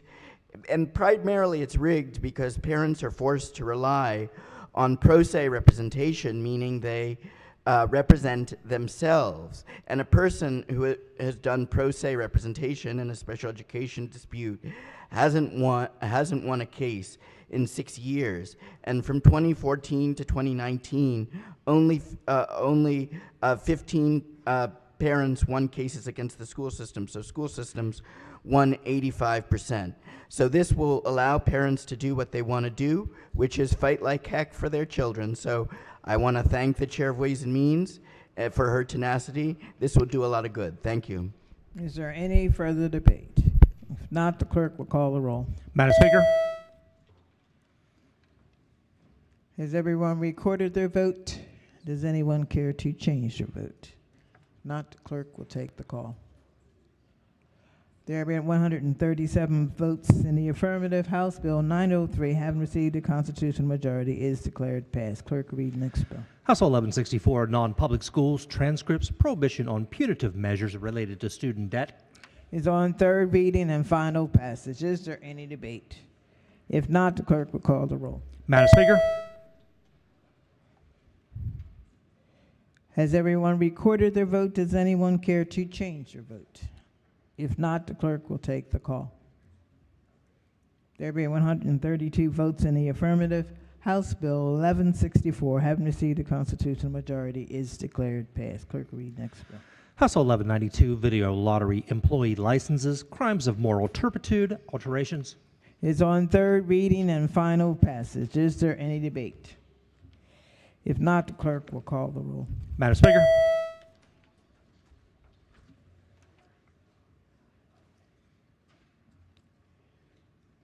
Has everyone recorded their vote? Does anyone care to change their vote? If not, the clerk will take the call. There being 135 votes in the affirmative, House Bill 1192, having received the constitutional majority, is declared passed. Calendar of third reading, House Bills number 40. Clerk will read the first bill. House Bill 14, election law revisions. It's on third reading and final passage. Is there any debate? If not, the clerk will call the roll. Madam Speaker. Has everyone recorded their vote? Does anyone care to change their vote? If not, the clerk will take the call. There being 138 votes in the affirmative, House Bill 14, having received the constitutional majority, is declared passed. Clerk will read the next bill. House Bill 337, vehicle laws, bike lanes and shoulders, yielding right-of-way, Sarah Debink, Langenkamp Memorial Act. Is on third reading and final passage. Is there any debate? If not, the clerk will call the roll. Madam Speaker. Has everyone recorded their vote? Does anyone care to change their vote? If not, the clerk will take the call. There being 137 votes in the affirmative, House Bill 337, having received the constitutional majority, is declared passed.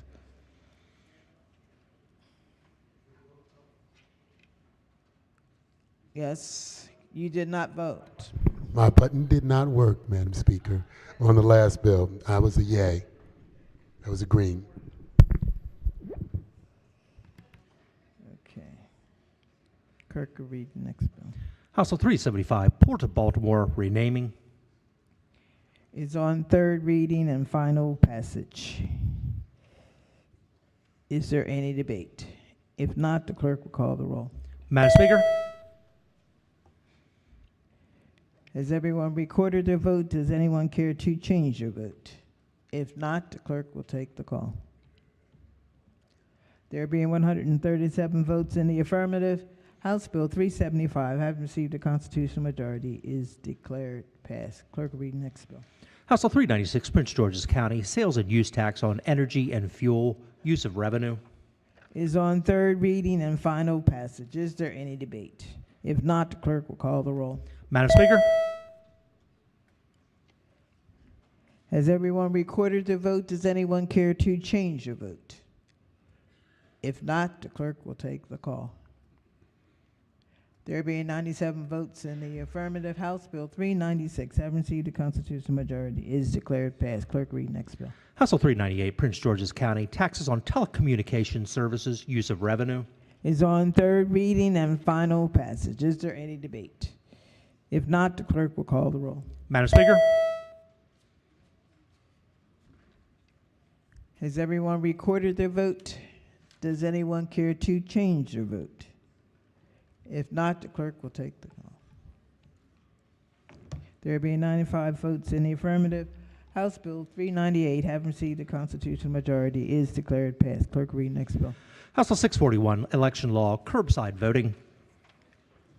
It's on third reading and final passage. Is there any debate?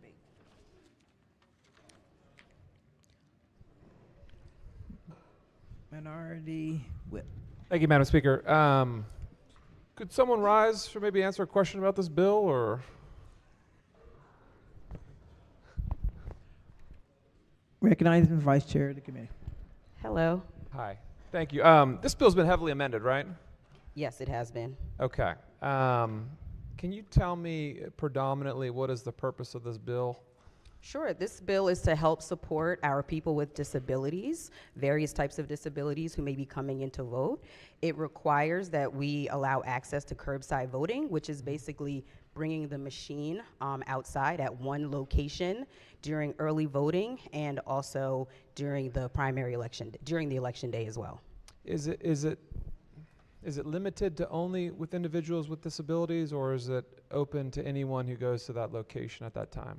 We will market it. It is open to anyone, but we will market it. Since it's only one location, we do want to make sure that our people with disabilities have the access. So it will be marketed more so to people who have various disabilities, but anyone will be able to use it. Okay. All right. Thank you. Thank you, Madam Speaker. Is there any further debate? If not, the clerk will call the roll. Madam Speaker?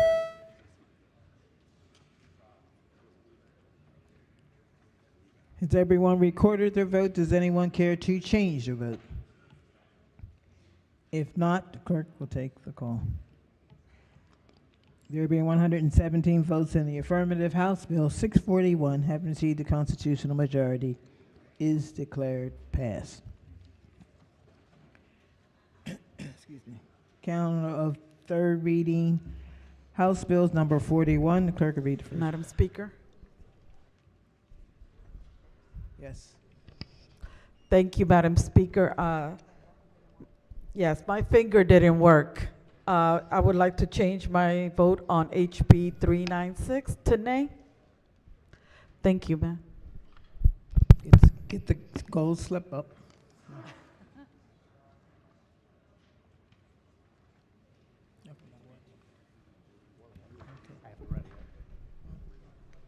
Madam Speaker,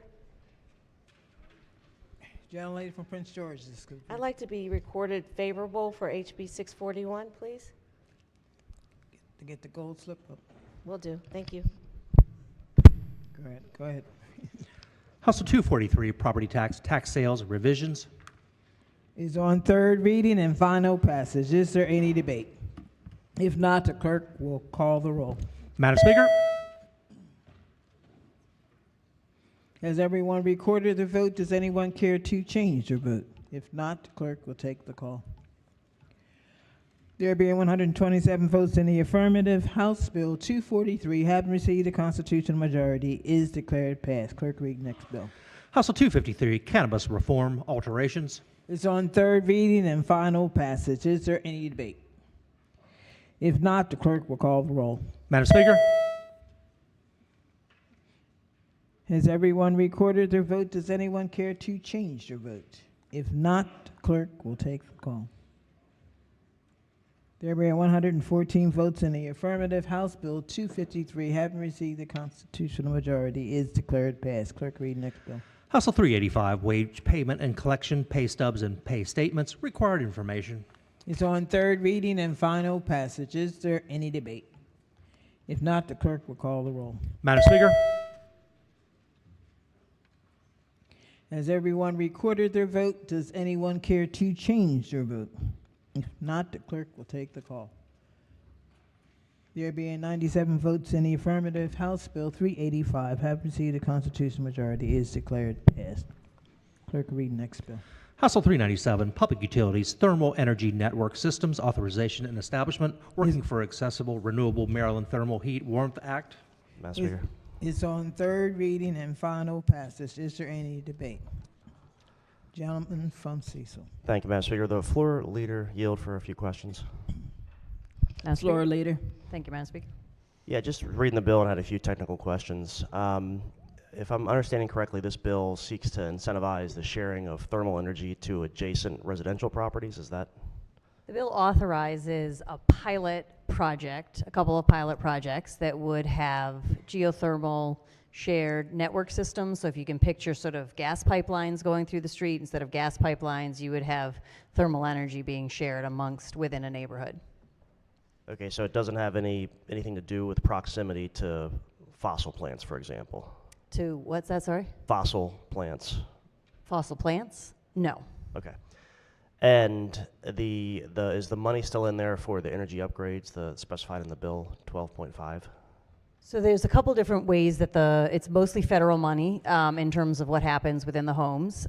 Because it's targeted towards low-income housing, all of the efficiency upgrades are generally paid for with the federal money that pays for low-income energy efficiency upgrades. So that's kind of paid for there.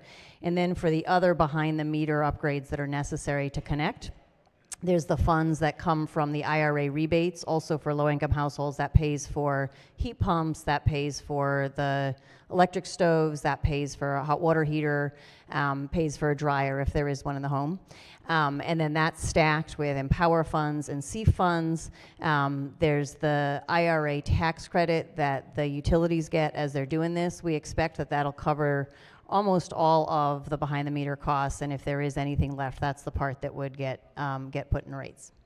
So so two parts. One is the distribution network, which this subsidized, as you mentioned earlier, and then the homeowners, there's a large cost to retrofit your home, for example, or even new construction to go geothermal. Can the funds be used for past the distribution network? So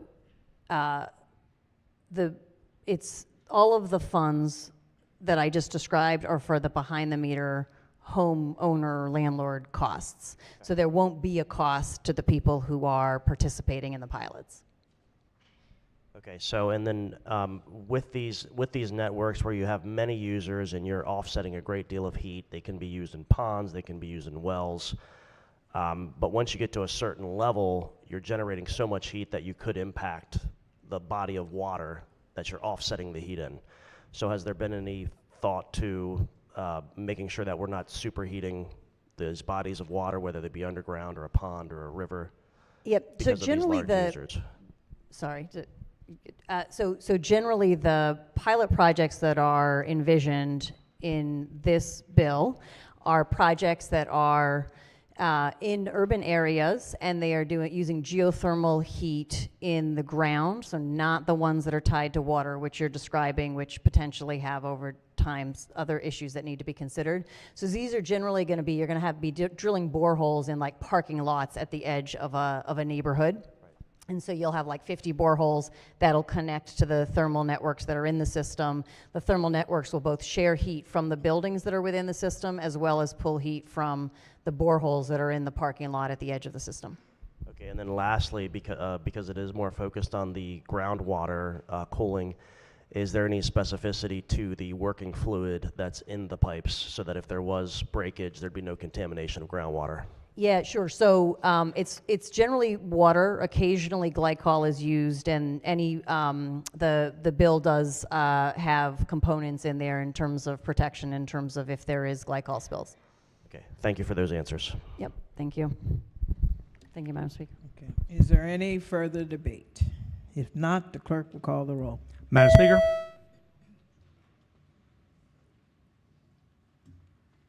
Has everyone recorded their vote? Does anyone care to change their vote? If not, the clerk will take the call. It being 99 votes in the affirmative, House Bill 397, having received a constitutional majority, is declared passed. Clerk, read. Yeah. Gentlelady from Prince George's. Thank you, Madam Speaker. I would like to record a yes vote for House Bill 641. Thank you. Get the slip up. Already up. Okay. Thank Madam you. Speaker. Gentleman from Anne Arundel. Thank you, Madam Speaker. House Bill 641, I'd like to change my vote to no. House Bill 700, I'd like to change my vote to yay. Thank you. Any other vote changes? Okay. Clerk, reading the next bill. Did I announce this? Count on third reading House Bills number 42, House Bill 513, Motor Vehicles Work Zone Speed Control Systems Revisions, Maryland Road Worker Protection Act of 2024. Is on third reading and final passage. Is there any debate? If not, the clerk will call the roll. Madam Speaker. Has everyone recorded their vote? Does anyone care to change their vote? If not, the clerk will take the call. There being 99 votes in the affirmative, House Bill 513, having received a constitutional majority, is declared passed. Clerk, read the next bill. House Bill 571, Family and Medical Leave Insurance Program, modifications. It's on third reading and final passage. Is there any debate? If not, the clerk will call the roll. Madam Speaker? Has everyone recorded their vote? Does anyone care to change their vote? If not, the clerk will take the call. There being 99 votes in the affirmative, House Bill 571, having received a constitutional majority, is declared passed. Clerk, read next bill. House Bill 627, election law, automatic voter registration, state correctional facilities. It's on third reading and final passage. Is there any debate? If not, the clerk will call the roll. Madam Speaker? Has everyone recorded their vote? Does anyone care to change their vote? If not, the clerk will take the call. There being 99 votes in the affirmative, House Bill 627, having received the constitutional majority, is declared passed. Clerk, read next bill. House Bill 915, workers' compensation, uninsured employers fund, timely payment of awards. Is on third reading and final passage. Is there any debate? If not, the clerk will call the roll. Madam Speaker? Has everyone recorded their vote? Does anyone care to change their vote? If not, the clerk will take the call. There being 103 votes in the affirmative, House Bill 915, having received the constitutional majority, is declared passed.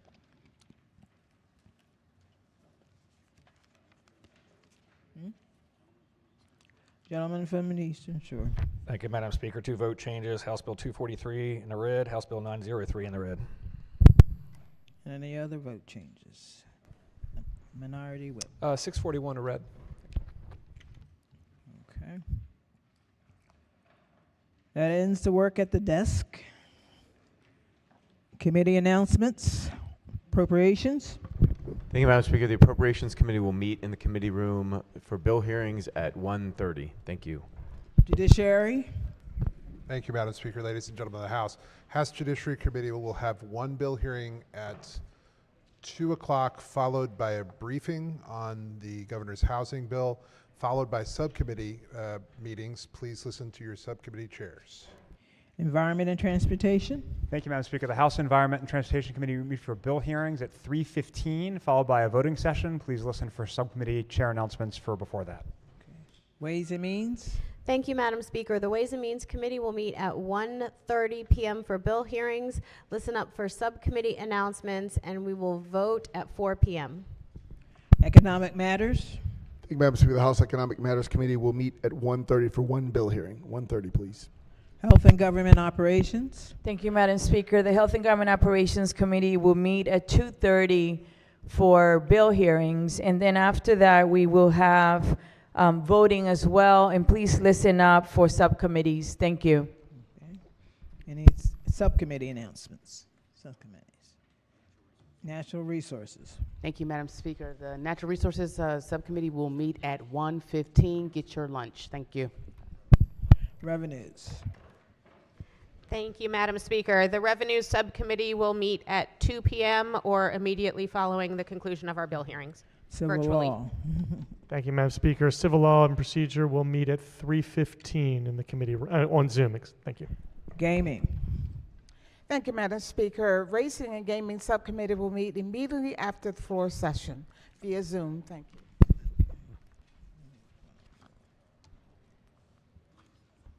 Excuse me. Land Use and Thank you, Madam Speaker. The Land Use and Ethics Subcommittee will meet at 1:15 over Zoom.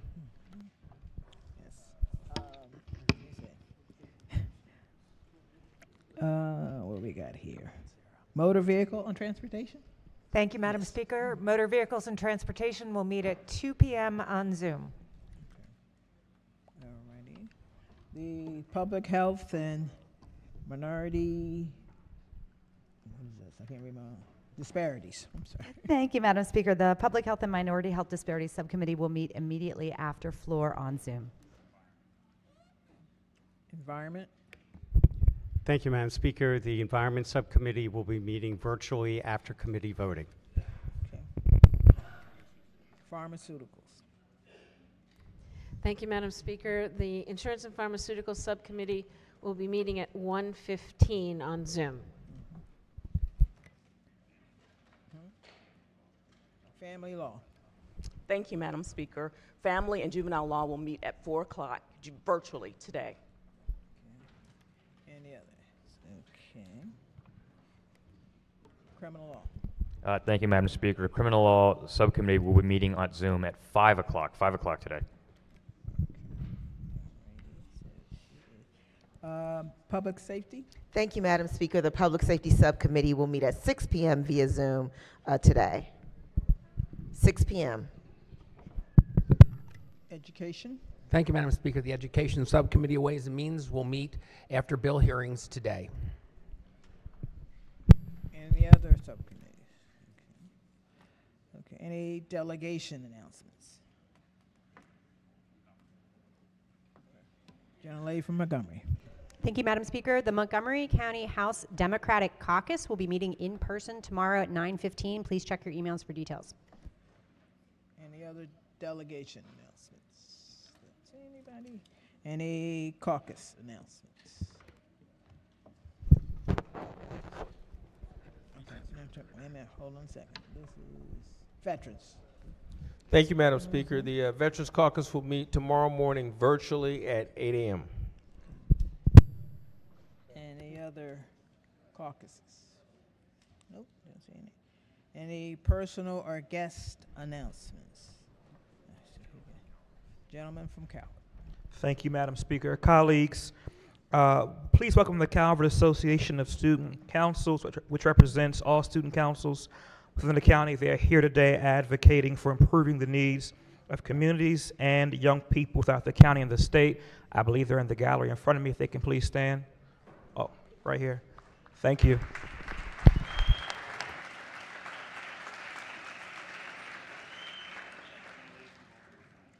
Gentlelady from Baltimore County. Thank you, Madam Speaker. Colleagues, I just wanted to bring to your attention that today is Equal Pay Day. And so in honor of Equal Pay Day, again, shining light on the persistent wage gap that women continue to face, I am pleased to have a visitor who is in the gallery from Pandora's Box Boutique, who is a Black-owned small business in the heart of Federal Hill in Baltimore City. And I just wanted to acknowledge that they are here today in honor, again, of Equal Pay Day. Please give a round of applause and recognition of them here today. Thank you, colleagues.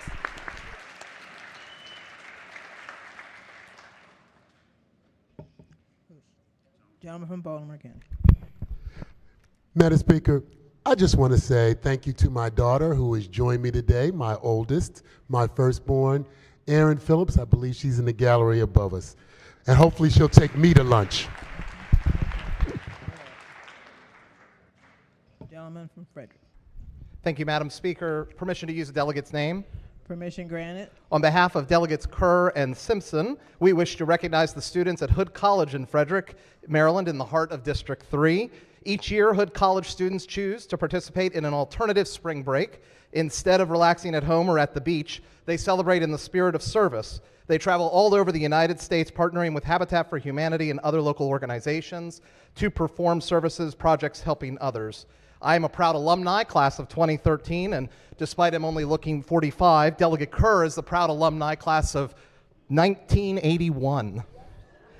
Today, they came to Annapolis to learn about the work we do and are seated in the rear gallery. Please join us in welcoming and thanking the students at Hood College and their alternative spring break advisor, Reverend Beth O'Malley, for their service. Thank you, Madam Speaker.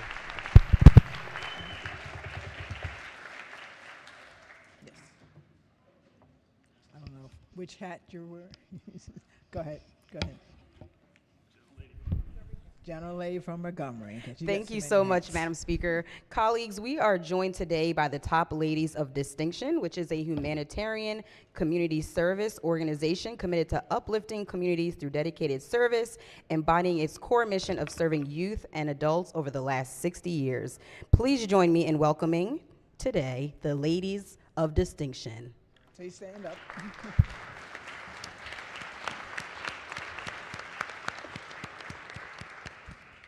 Welcome. Okay.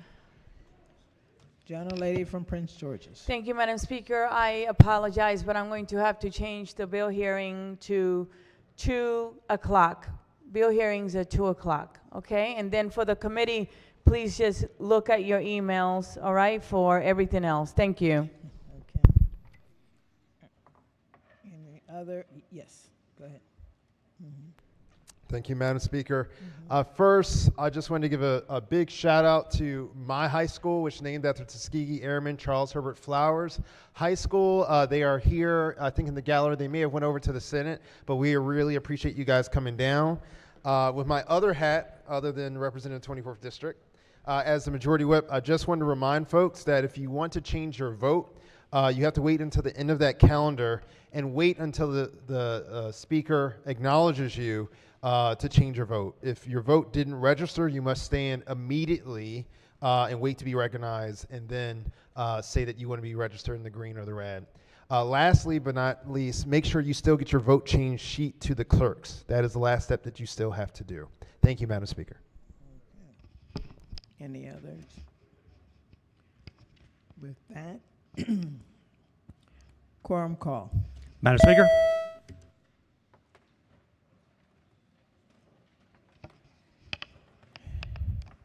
Has everyone recorded their presence? Clerk will take the call. There being 134 members present, the House is still in session. Recognizing the Majority Leader. Thank you, Madam Speaker. I move that the House stands adjourned until Tuesday, March 12th at 10 a.m. Legislative date, March 2nd.